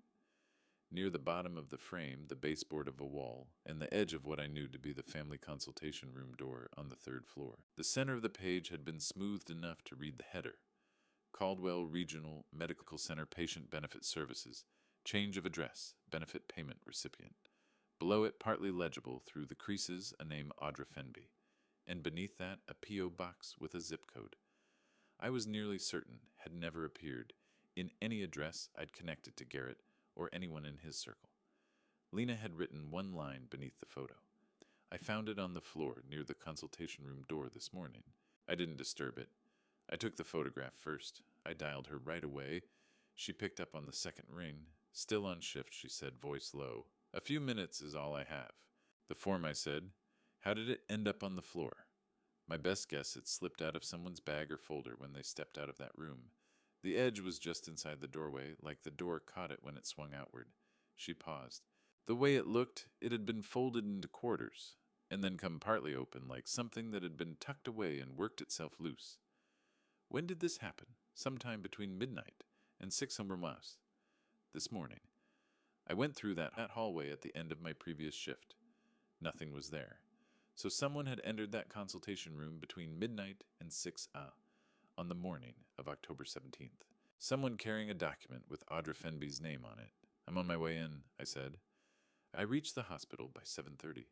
Lena met me near the nursing station already in her street clothes she'd handed off to the day shift 20 minutes earlier, but had stayed. She brought me to the spot beside the consultation room door and showed me where the paper had been lying. The document itself was now sealed inside a clear plastic bag of the kind the hospital used for patient belongings. I bagged it without making contact with the surface, she said. Enough procedural television to know that much. A short, dry pause followed. I also phoned Helen Mercer's office at 6:30 and reported what I'd come across. Her assistant said Helen would reach you directly. My phone buzzed. I heard from Lena, Helen said before I could speak. Photograph the bag and send it to me, then keep it on you. Don't let it leave your possession until I can arrange pickup. I photographed the bag with Lena's form inside and sent it over. Lena passed it to me. I slid it into the inner pocket of my jacket and held my palm flat against my chest for a moment, as if pressure alone could make it more secure. What does this form actually do? I asked Helen. In practical terms, a change of address for benefit payment recipient is a document that redirects where a patient's insurance reimbursements are delivered. Helen explained it plainly. When an insurer processes a claim NICU care for a newborn, for instance, the payment goes to whatever address is on file for the benefit recipient. Change that address and the money follows the new one instead. So if someone submitted this form, the reimbursements for Iris's care would be routed to a P.O. box in Audra Fenby's name, not the hospital, not Garrett's home, but a box, a pause. This isn't only about redirecting money, Jerry. It's about routing it through a name that puts distance between the funds and Garrett. Anyone tracing the financial trail would find Audra, not him. I thought about Audra standing in the hallway the night Marin died, positioned just behind Garrett's eyes on her phone, carrying herself with the quiet efficiency of someone executing her assigned piece of something larger. She hadn't been a grieving family friend in that corridor. She'd been a mechanism. Who is she? I asked. Actually, I had my paralegal run her name through business registration databases this morning. Helen said Audra Fenby is listed as the registered agent for an LLC incorporated in Delaware, a company called Fenby Financial Consulting Group. That LLC appears as a subcreditor in the Meridian Capital Holdings debt portfolio. In other words, she isn't simply connected to Garrett's debt. She is in part the debt. I stood in the hospital corridor and let that land. Audra wasn't someone Garrett had brought along for emotional support. She represented the creditor's interests, which meant her presence at the hospital the night Marin died had nothing to do with grief. It was transactional. She was there to protect the investment. A newborn's medical benefits redirected to a P.O. box flowing into an LLC that was owed money by the newborn's father. The whole structure of it exposed in a single crumpled page found on a hospital floor. I'm seeking an emergency TRO this morning, Helen said, a temporary restraining order. This is a different instrument from the custody petition. A TRO is a court injunction designed to stop a specific action immediately. I'm asking the court to freeze any attempt to alter beneficiary designations or redirect benefit payments on any account tied to Iris or Marin's estate. A court can issue a TRO within hours when immediate risk is clearly demonstrated. Does this form give us that threshold? The form stacked on top of what we already have regarding Garrett's petition and financial position makes immediate risk more than demonstrable. Yes, she paused. I'll have it in before noon. It was filed at 11:47. I was in the waiting area outside Helen's office when she stepped out to tell me. She put a copy of the order in my hand, 3 pages signed by a Mecklenburg County Superior Court judge, effective immediately. Any effort to alter beneficiary designations, redirect benefit payments, or access the trust assets associated with Iris Dray. Callahan was now legally enjoined, pending the outcome of the full guardianship hearing. Garrett rang my phone at 2:17. I let it go 4 rings while I waited, then picked up. Jerry. He'd recalibrated again, quieter this time, more measured. The charm had been adjusted towards something meant to register as weariness and sorrow. I think we should talk. Just the two of us before any of this goes further. Nothing gets discussed outside of Helen Mercer. I said, you have her number. Jerry, I understand your goodbye, Garrett. I ended it. He didn't try again. I drove to the hospital and spent an hour beside Iris in the late afternoon. She was awake, her eyes open dark and unfocused, the way newborn eyes are when they're receiving a world they haven't yet learned to sort. Cora told me her feeding was improving. More weight, each number small, each number everything. At 7:15, I was moving through the parking garage toward my car when a notification came through on my phone. It was from a neighborhood community app, the kind Charlotte subdivisions use for local alerts and announcements. Someone had tagged my account. The post was from Lorena Dre. Dear neighbors and friends, our family is heartbroken to share the loss of Marin Dre, beloved wife and daughter. A celebration of her life will be held this coming Tuesday, October 21st, at 2 o'clock at Elmwood Cathedral Chapel in Myers Park. All who loved Marin are welcome. Arrangements have been lovingly made by the Dre family. The Dre family, I read it a second time. The phrasing was exact in the way things are exact when the precision is deliberate. Not the Callahan and Dre family. Not her family and ours. The Dre family organizing the service, extending the invitation, memorializing my daughter without a word to me. I stood in the concrete chill of that parking garage and recognized something that had been forming at the edge of my thinking for the past hour or more. This wasn't simply a funeral announcement. Lorena was too calculating for anything to be only what it appeared on the surface. I called Helen. Did you see the post? I asked. I saw it 10 minutes ago, she said. I was about to call you. What is she doing? A pause. I have a theory, Helen said, but I'd rather hear yours first. You first. No, Helen said, I mean it. Tell me what you think she's after. I stood in that parking garage and looked at the announcement on my screen. The Dre family handling the arrangements. Elmwood Cathedral. Chapel, Myers Park. A neighborhood that carried weight in Charlotte. Old money established community, the kind of place where reputation functions as actual currency, something people earn and spend and protect. She's writing the narrative, I said, before anyone else gets the chance. A pause. Keep going. Think about what that image does. Garrett takes the podium before 200 people as a husband, broken by grief. Lorena stands composed beside him, the steady mother-in-law, holding the pieces together. That portrait becomes the established truth. By the time any of this reaches a judge, it's already set a man who buried his wife with dignity, who drew his community around him in mourning, who looks like exactly the person who ought to be raising his daughter. I paused. In my position, if I keep myself outside the arrangements, if I'm the father standing apart from the funeral, his son-in-law organized for his own daughter, is precisely what they need it to be. The estranged one, the difficult one. A longer silence. That's what I think too, Helen said quietly. I dialed Frank Delano as soon as I was in the car. Frank had been my neighbor for 22 years, 3 houses down. He'd sat on the Superior Court bench in Mecklenburg County for 16 of those years before retiring. He was the kind of man who kept his professional knowledge the way a good neighbor keeps a good set of tools not displayed, but available whenever something real needed doing. He'd watched Marin grow from the comfortable distance of a shared street, came to her high school graduation at my invitation, sent flowers when she married. He paid attention without ever making it intrusive. That was his way. He answered on the second ring. Jerry. The warmth was immediate. I heard about Marin. I'm so sorry. Thank you, Frank. I walked him through it. The funeral notice, the documents, Lorena had alluded to everything. The petition, the trust, the deadline, Osgood Audra. Frank didn't cut in once while I talked, which was always what made him worth calling. When I finished, he let a beat go by. She's shaping the story before anyone else gets a word in, he said. A church hall and a courtroom run on the same logic, Jerry. First voice to claim the room loudest and most publicly sets the frame. Everyone else is left arguing against it. If Garrett and Lorena enter that chapel on Tuesday as the bereaved family and walk out with papers signed in front of 200 witnesses, questionable legality or not that moment is on the record. Harder to undo than most people expect. What would the documents even be? I asked. Could be almost anything dressed up as routine estate housekeeping. Recognition of next of kin standing. Consent forms that read as administrative but carry genuine legal weight. Something engineered to create a witnessed paper trail, even if the underlying substance wouldn't hold up under scrutiny, he said, and paused. The funeral is their stage.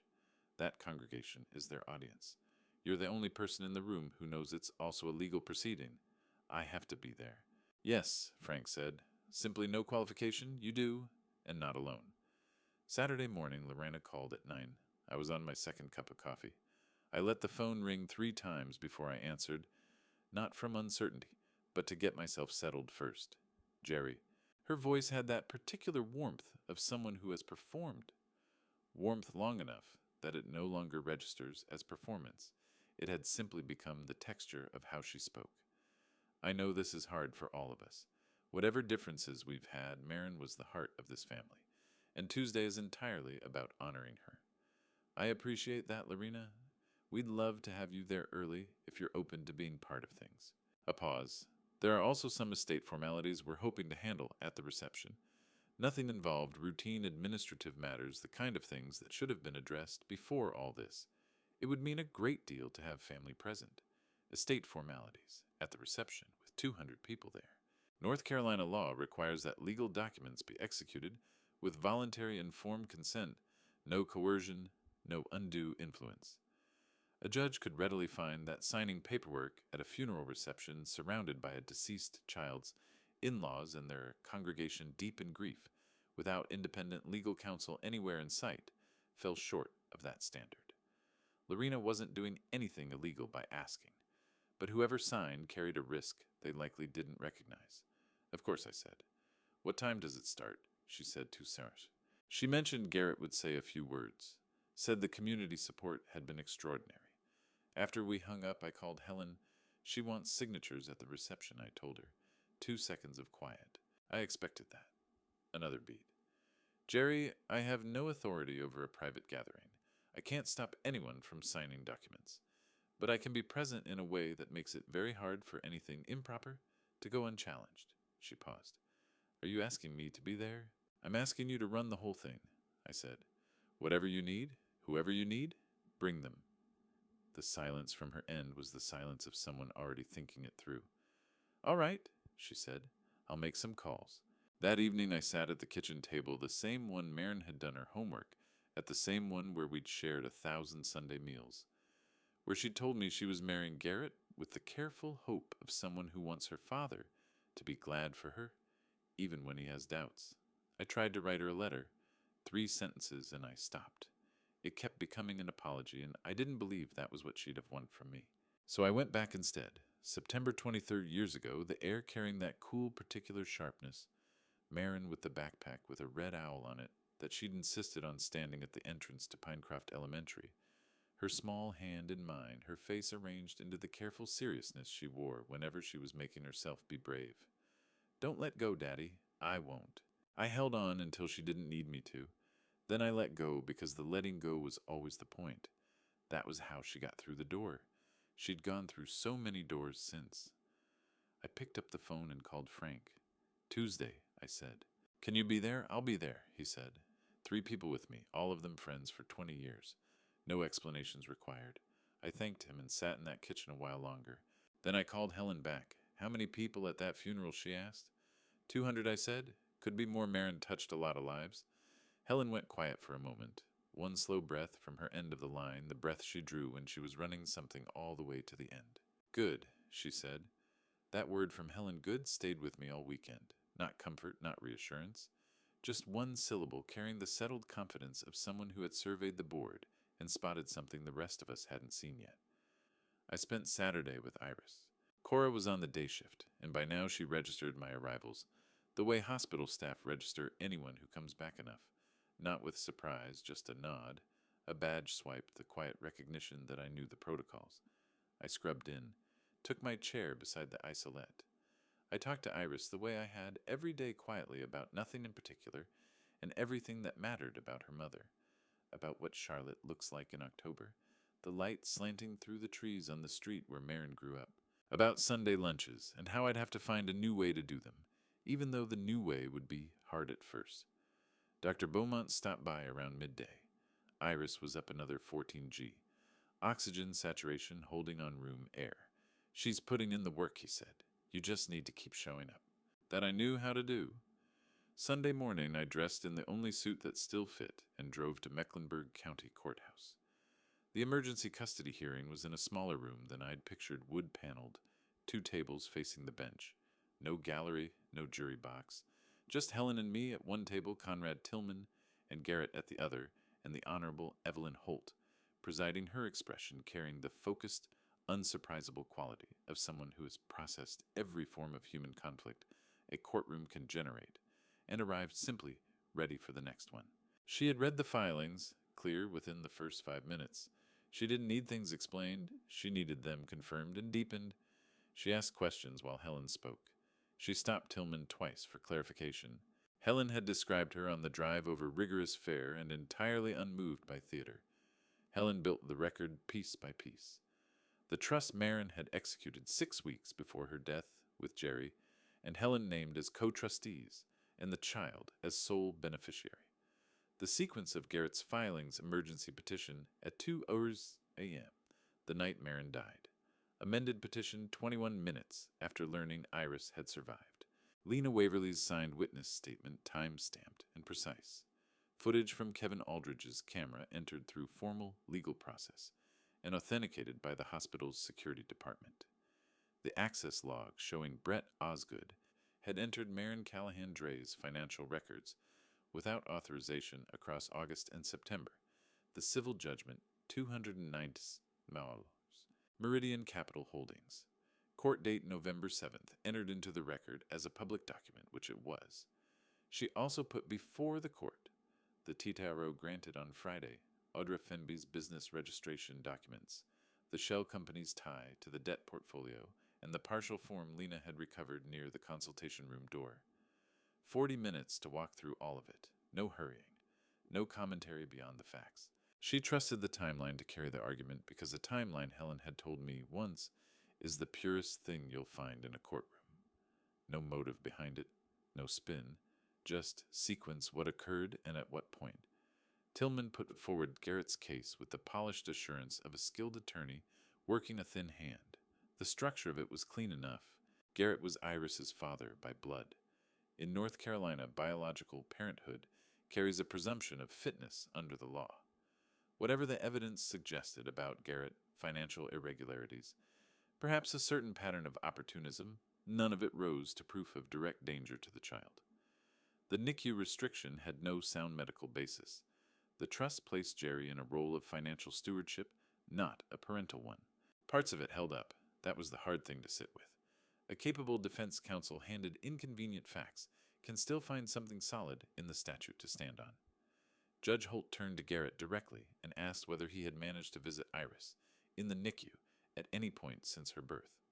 He answered that he had tried, but the visitation restriction had kept him out. She asked when he had first held his daughter.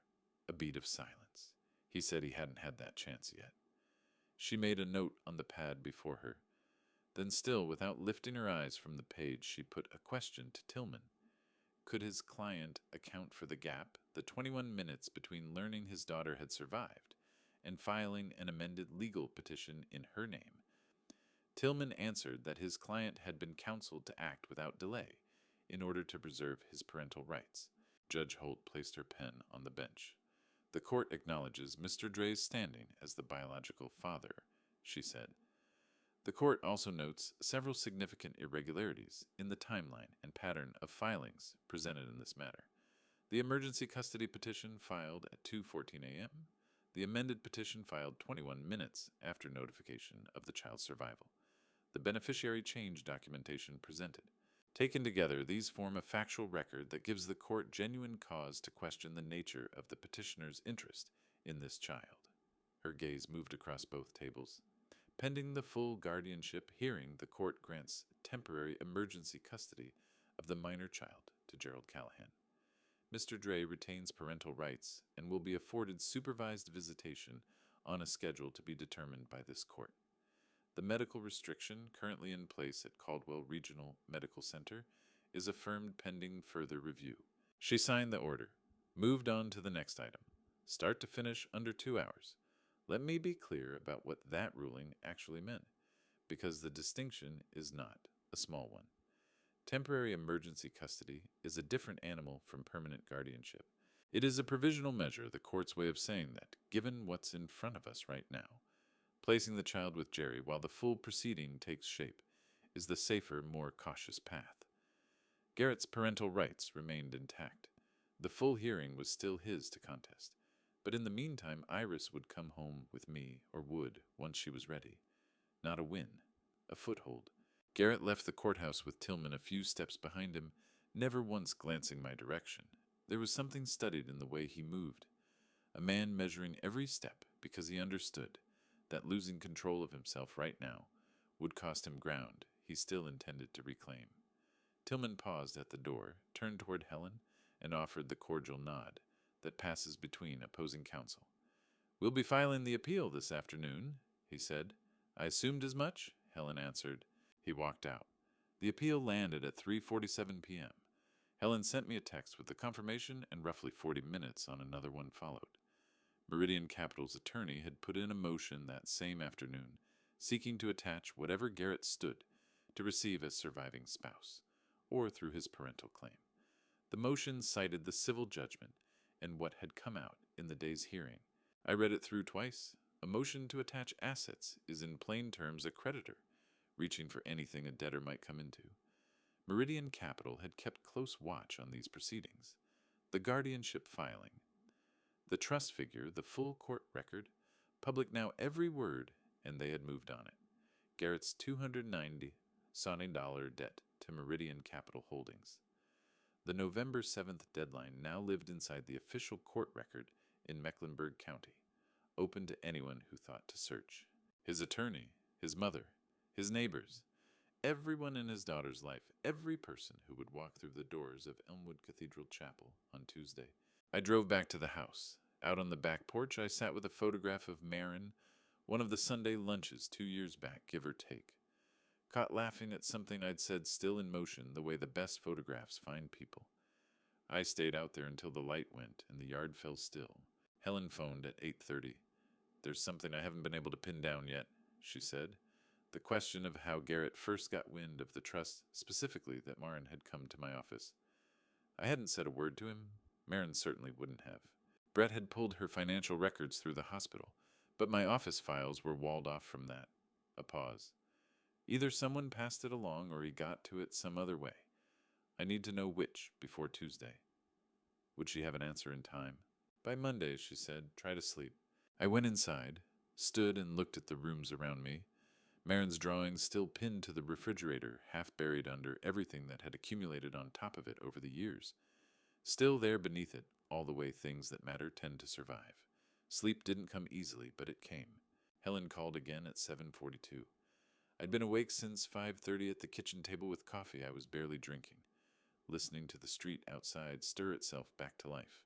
Garbage trucks making their rounds, a dog somewhere, the ordinary weight of a Monday that had no idea anything had shifted. I had the phone to my ear before the second ring finished. "I found it," she said. I put the cup down. "Go ahead."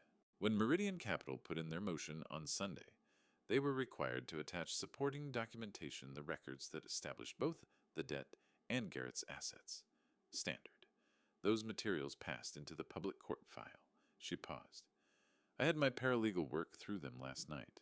There's a line item buried in the financial accounting. July 2024. $3,400 paid to a company called Meridian Trace Consulting. What's that? A private investigations firm licensed in North Carolina. 2 areas of practice: asset location and matrimonial surveillance. She let a beat pass, giving it room. So Garrett had retained someone to follow Marin. I let that sit. In North Carolina, commissioning a PI to monitor a spouse falls within the law. Unsavory in almost any context, but permissible. An investigator can track a person's movements, capture photographs, build a file. Everything they collect belongs to the client. It's admissible in divorce, actions, custody fights, or as it turned out, in mapping precisely what a woman 6 months pregnant was doing about her estate. "He saw her walk into your building," I said. "Almost certainly. There's open public parking on that block. You can trail someone in, observe which door they go through, document the visit without any difficulty at all." Something in Helen's voice was controlled in the way a voice gets controlled, when what's underneath it isn't. 24 years of practice. It genuinely did not cross my mind that a husband might have eyes on my client. She was 6 months along. Yes. I pushed back from the table and went to stand at the window. Same yard it had always been the maple Marin used to climb as a girl, the fence she'd helped me repaint when she was 13. That particular morning light slanting the same way it had for 30 years. He watched her go in, I said, and he understood exactly what it meant. He understood exactly what it meant, Helen said. An estate attorney's office 6 months into a pregnancy on her own, for a man already calculating how to reach what she had, that told him everything. He went to Brett, got into her hospital records for the specifics, set up Audra's routing arrangement, and had the whole apparatus ready before Maran ever went into labor. It took shape in my mind all at once, the full picture snapping into focus the way it does when the piece you've been missing finally drops into place. Not relief, just the cold, flat recognition of something that had been constructed carefully out of sight from the very beginning. Lena told me something this morning, Helen added. I reached her before I called you. She went back through the hospital's visitor log from August, the handwritten sheets they keep for non-patient visitors coming through the building. Someone had signed in twice using the name Ned Colby, noted as a family member there to see a patient on the second floor.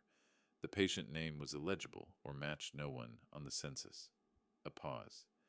Ned Colby is the registered owner of Meridian Trace Consulting. The investigator had walked through that building on 2 separate occasions while Marin was upstairs for prenatal appointments.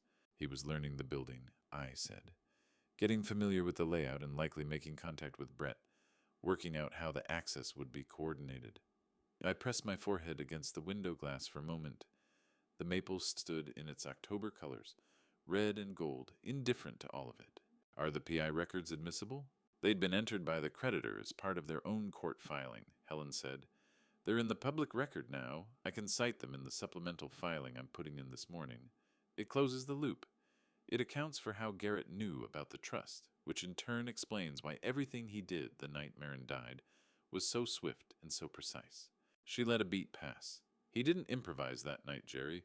He executed. After we hung up, I dialed Frank Delano. He picked up before I'd finished my first word. Tomorrow, he said.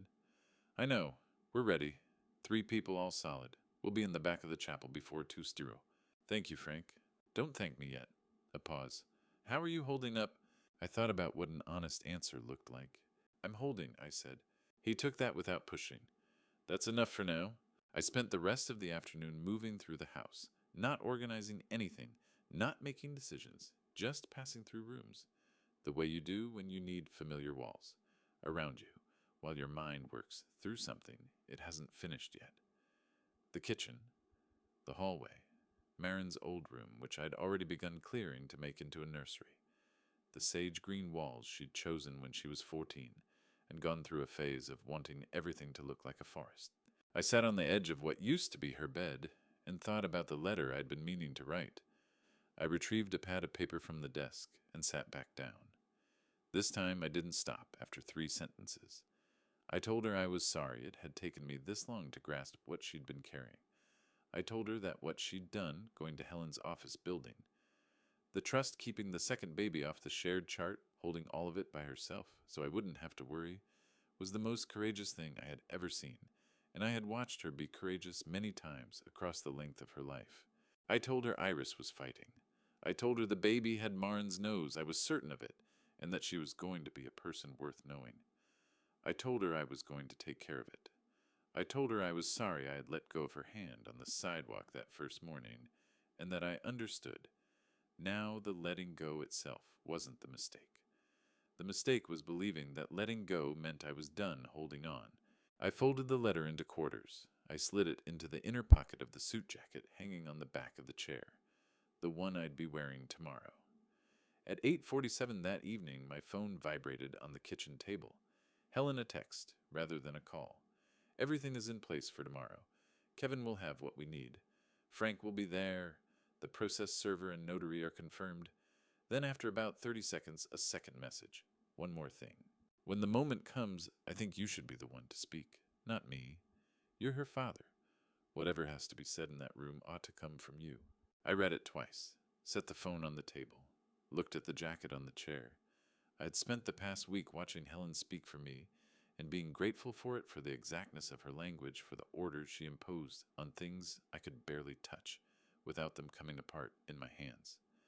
I had let her carry the legal weight because it was hers to carry, and because I trusted her, and because in those early days I had barely been capable of carrying myself. But she wasn't wrong. There were things tomorrow would require that no attorney could provide, not for want of skill, but because they demanded something else. A standing earned not inside any office, but across 30 years of Sunday lunches and backpacks with red owls on them and letting go and refusing to let go. I looked at the jacket pocket, the folded paper inside it. I picked up the phone and typed back, "I'll be ready." Then I switched off the kitchen light and went upstairs. Tomorrow, 200 people would walk into Elmwood Cathedral Chapel, believing they were there for a funeral. They were, but they were also walking into something else entirely. I arrived an hour early, not to assist with arrangements, which wasn't my place, not to welcome people as they came in, which was a role that belonged to the event Lorena had put together. I went early because I needed to see what had been assembled before I had to stand in the middle of it, and because 45 minutes alone in a chapel pew with grief and nothing else to manage was something I owed Marin before the rest of the afternoon got underway. Elmwood Cathedral Chapel had that particular Charlotte gravity that comes from limestone and decades-wide, arched windows, long rows of polished pews, the stillness of a building that has absorbed enough human sorrow over the years to feel permanent rather than built.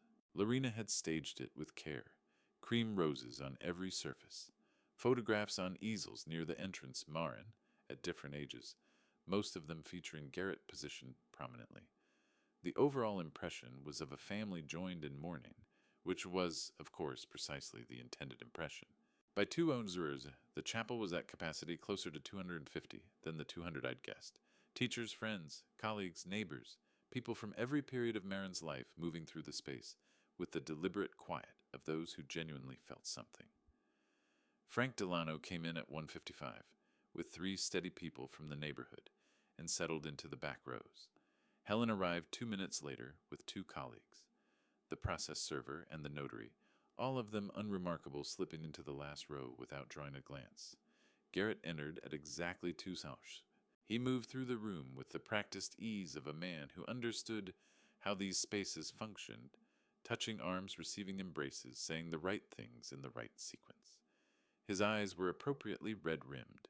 His suit was dark and correct. At the lectern, he was good. He told the story of meeting Marin at a cookout in Noda. He described her laugh well enough that several people smiled through their tears. He said she had made him want to be a better man, and he paused at exactly the right beat, and someone in the middle rows was audibly weeping by the time he returned to his seat. 250 people applauded quietly, genuinely. I sat in the 3rd row with my hands flat on my knees. The reception in the adjoining hall began at 3:30. Within 20 minutes, I could see what Lorena was doing. She wasn't working the room at random. There was a deliberate pattern to it, guiding certain people toward a table near the far wall where a tidy folder of documents lay beside a pen. I watched her approach 2 of Marin's longtime friends, show them something from inside the folder, and saw one of them reach for the pen before the other put a hand on her arm with a question I couldn't make out from where I stood. At 3:52, Lorena turned toward me. She crossed the room carrying the measured warmth of a woman who had decided that composure publicly maintained was its own form of persuasion. She touched my hand the same way she had touched it in the hospital corridor 6 days ago. "Jerry, there are a few things we should take care of while the family is all in one place." She opened the folder slightly. "Just administrative matters. Marin would have wanted things settled properly." I looked at the folder. I looked at her.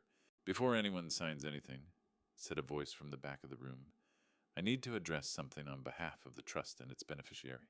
Lorena went still. Helen Mercer had risen from her seat, composed, deliberate, the voice of someone who had made her decision and arrived at the moment to act on it. Her 2 colleagues were on their feet beside her. The process server had his bag open. The notary was drawing out her case with the quiet efficiency of someone who has done this in many rooms and on many occasions. The ambient conversation dropped away. 250 people turned to look. "This is a private family service," Lorena said. Her voice held barely. Your son brought legal documents to a funeral reception, Helen replied, and has spent the past 20 minutes soliciting signatures from people who have no idea what they're agreeing to. That makes it my concern. She looked past Lorena out at the room. My name is Helen Mercer. I'm an estate and trust attorney representing the trust established by Marin Callahan Dre for her daughter currently under the guardianship of Gerald Callahan. A single beat of silence. I'm asking for a few minutes of everyone's patience. There are things this community deserves to know. From the back of the hall, Frank Delano rose to his feet. He didn't say a word. 22 years on the Mecklenburg County Superior Court bench had given him a weight that arrived before any words could. A number of people nearby recognized him. A murmur moved through the room, not quite language, but unmistakably acknowledgement. Garrett pushed up from his chair. His face was running the same calculation I'd watched it run before fast practice, sorting for the option that surrendered the least. This is not the place for this. Helen looked at him without flinching. Mr. Dre, you filed an emergency guardianship petition at 2 hours in the morning the night your wife died. You filed an amended petition 21 minutes after being told your daughter had survived. You have documents on that table you intended to have signed today by people in this room who are grieving and have no legal counsel. She held his gaze. With respect, I think you've already decided what kind of place this is. The hall went completely silent. Lorena's hand moved to her throat, the same reflex I'd noticed in the hospital corridor. A woman reaching for something solid when the floor shifts beneath her. Audra, stationed near the far wall, had stopped moving entirely. Garrett looked at me across the room, and for a moment, just a moment, the face he'd been wearing all afternoon came loose, not into grief, into something else. The particular look of a man who has been running a long game and has just realized someone else had been running one longer. I held his gaze. 250 people stood in a reception hall in Myers Park on a Tuesday afternoon in October. Not entirely clear on what they were watching, but certain it was something they would not forget. The cream roses knew nothing. The photographs on the easels knew nothing. Marin smiled out of them the same way she always had, mid-motion, unguarded, reaching towards something just beyond the edge of the frame. Helen opened her portfolio.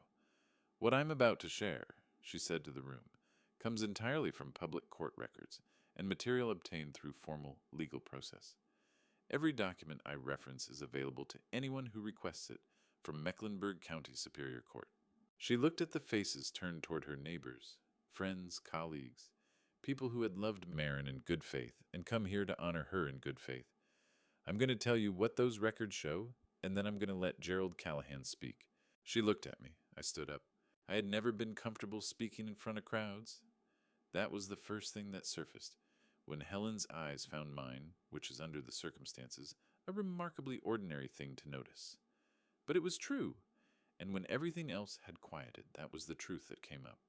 Not fear exactly, more the awareness that I was about to say things aloud in front of 250 people that I had never said to anyone, and that once spoken, they could not be taken back.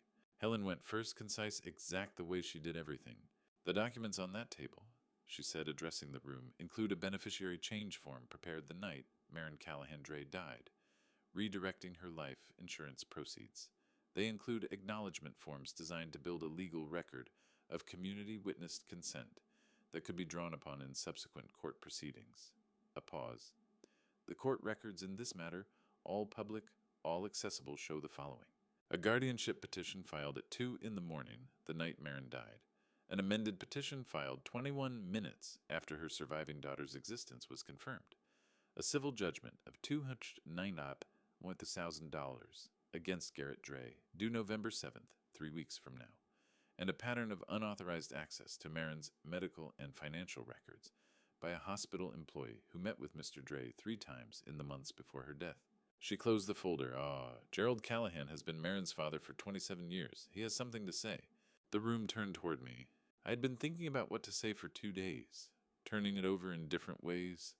The version that was ordered and precise. The version that was angry. The version that traced everything back to the beginning and built it into an argument. None of those were right, so I said the true version instead. My daughter went to her attorney 6 weeks before she died. My voice held. That surprised me, but it did.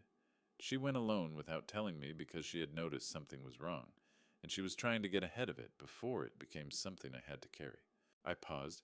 She was 37 weeks pregnant. She had a private investigator tracking her movements. She had a husband asking questions of her insurance company that she found alarming, and she dealt with all of it quietly by herself because that was who she was. She met the hard things the same way she always had, head down doing what needed doing. The room was very still. 6 weeks ago, she called me worried, and I told her she was probably imagining things. And she said, "Yeah, you're right. How's your garden?" And I let her change the subject.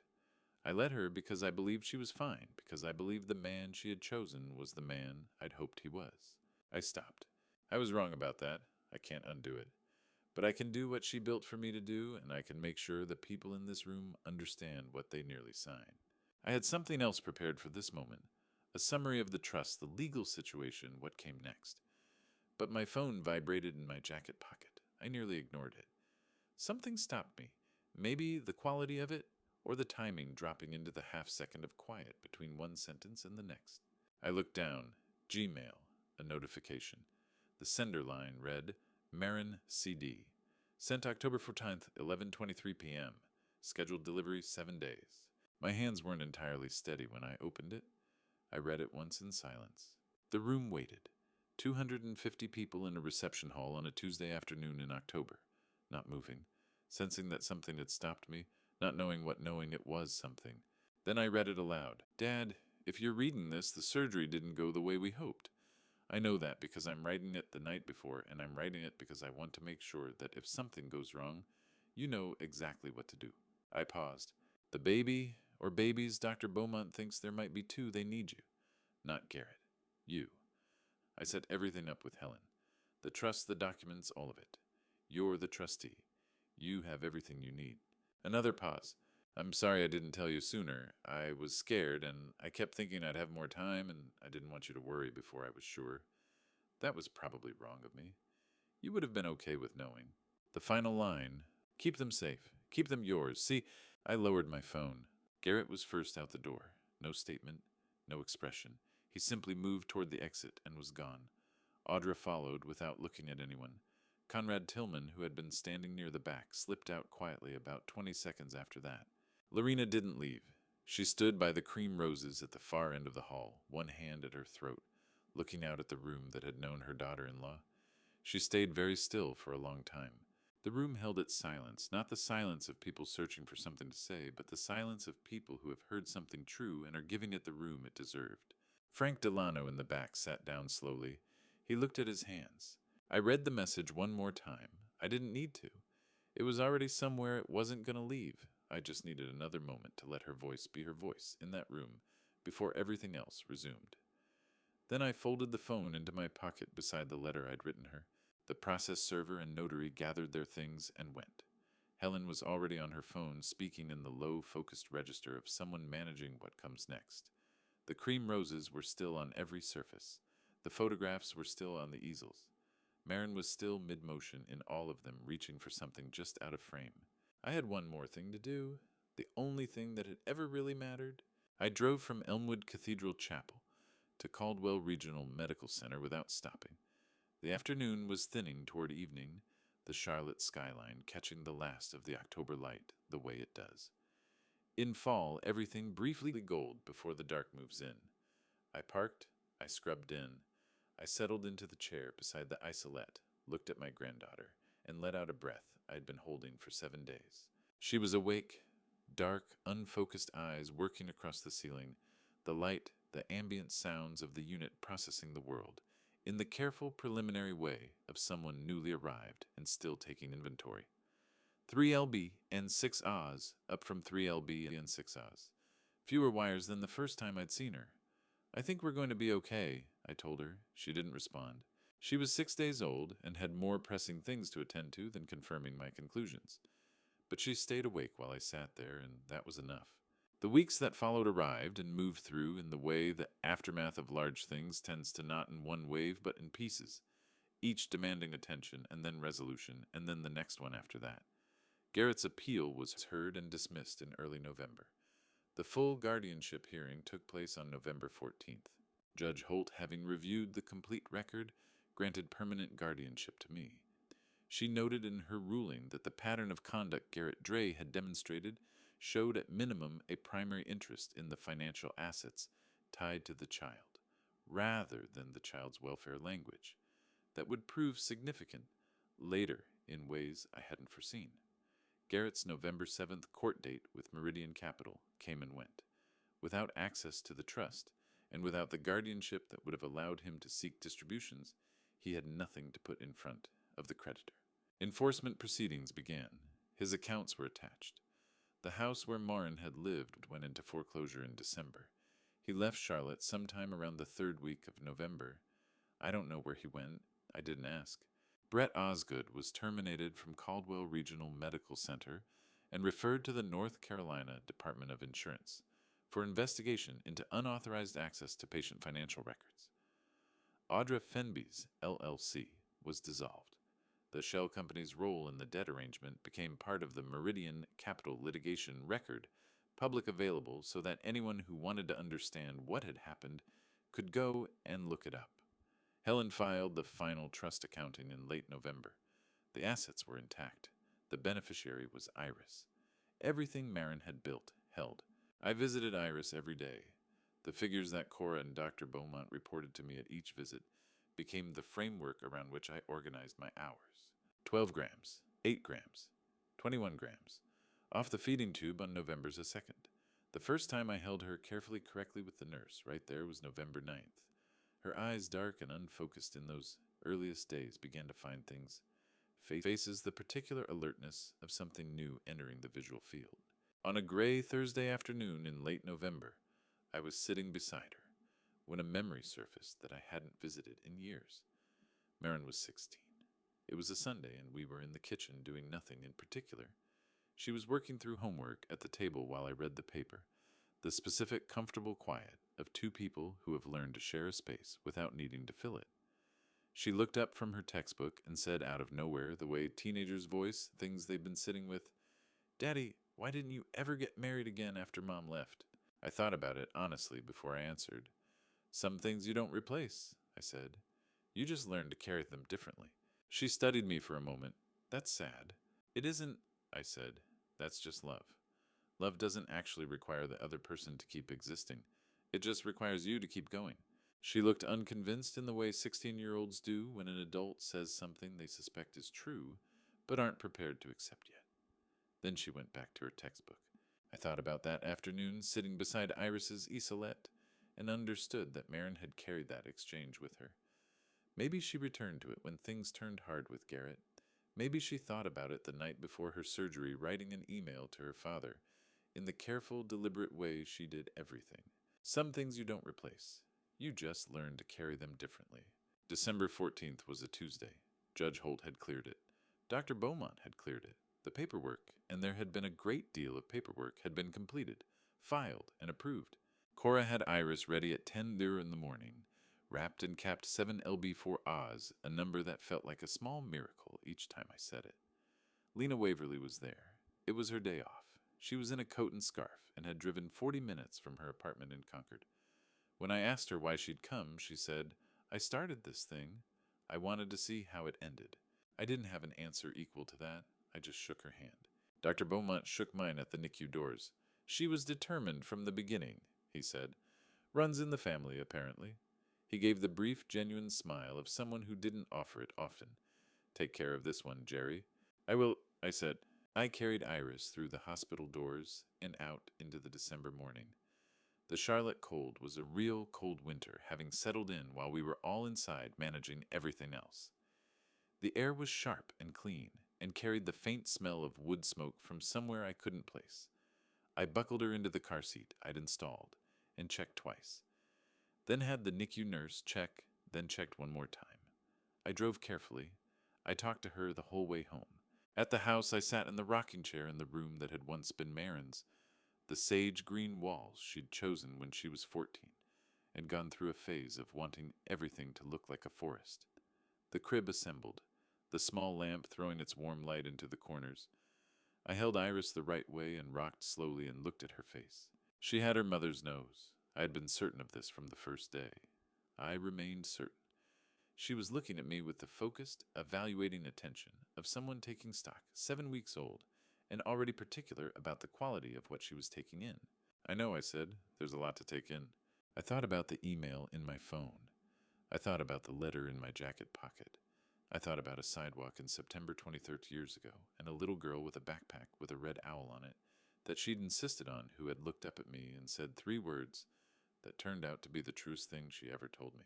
She asked me to keep you, I said, so I kept you. The rocking chair moved. The lamp held its small circle of warmth. Outside, Charlotte went on being Charlotte. Traffic would smoke the long, ordinary motion of a city that had no idea anything particular had happened today or this week or in the 7 weeks before it, which was fine. Thank you for sitting with this story all the way through. It isn't an easy one to carry, and I don't think it's meant to be. What this cost, the grief, the vigilance, the long weeks of paperwork and courtrooms and hospital chairs, none of it was supposed to be Jerry's to bear. He was just a father. And then, because his daughter had the foresight and the quiet courage to plan ahead, he became the one person standing between 2 small lives and something that would have consumed them. I believe God placed that foresight in Marin's hands for a reason. The timing of her trust, her attorney, that scheduled email, none of it felt like accident. It felt like grace working through preparation. Here's what I take from this, and what I hope you take too. Pay attention when someone you love changes the subject too quickly. That redirect is often where the real worry lives. If something feels wrong with the people around a vulnerable person, a sick spouse, a new baby, an aging parent, document it. Write it down, date it, pass it to someone who can act on it. When you set something up to protect the people you love, tell at least one trusted person. Marin's plan worked because Helen Mercer knew. Silence, even protective silence, has limits. And if you are ever the person standing in that lobby, facing someone who has already done the math, do not show your hand until yours is full. If this story moved, you share it with someone who needs to hear it. Leave a comment and tell me what stayed with you. And if you haven't yet subscribed to Family Revenge Stories, there are more of these waiting for you, and every one of them matters. Thank you for being here. I'll see you in the next one.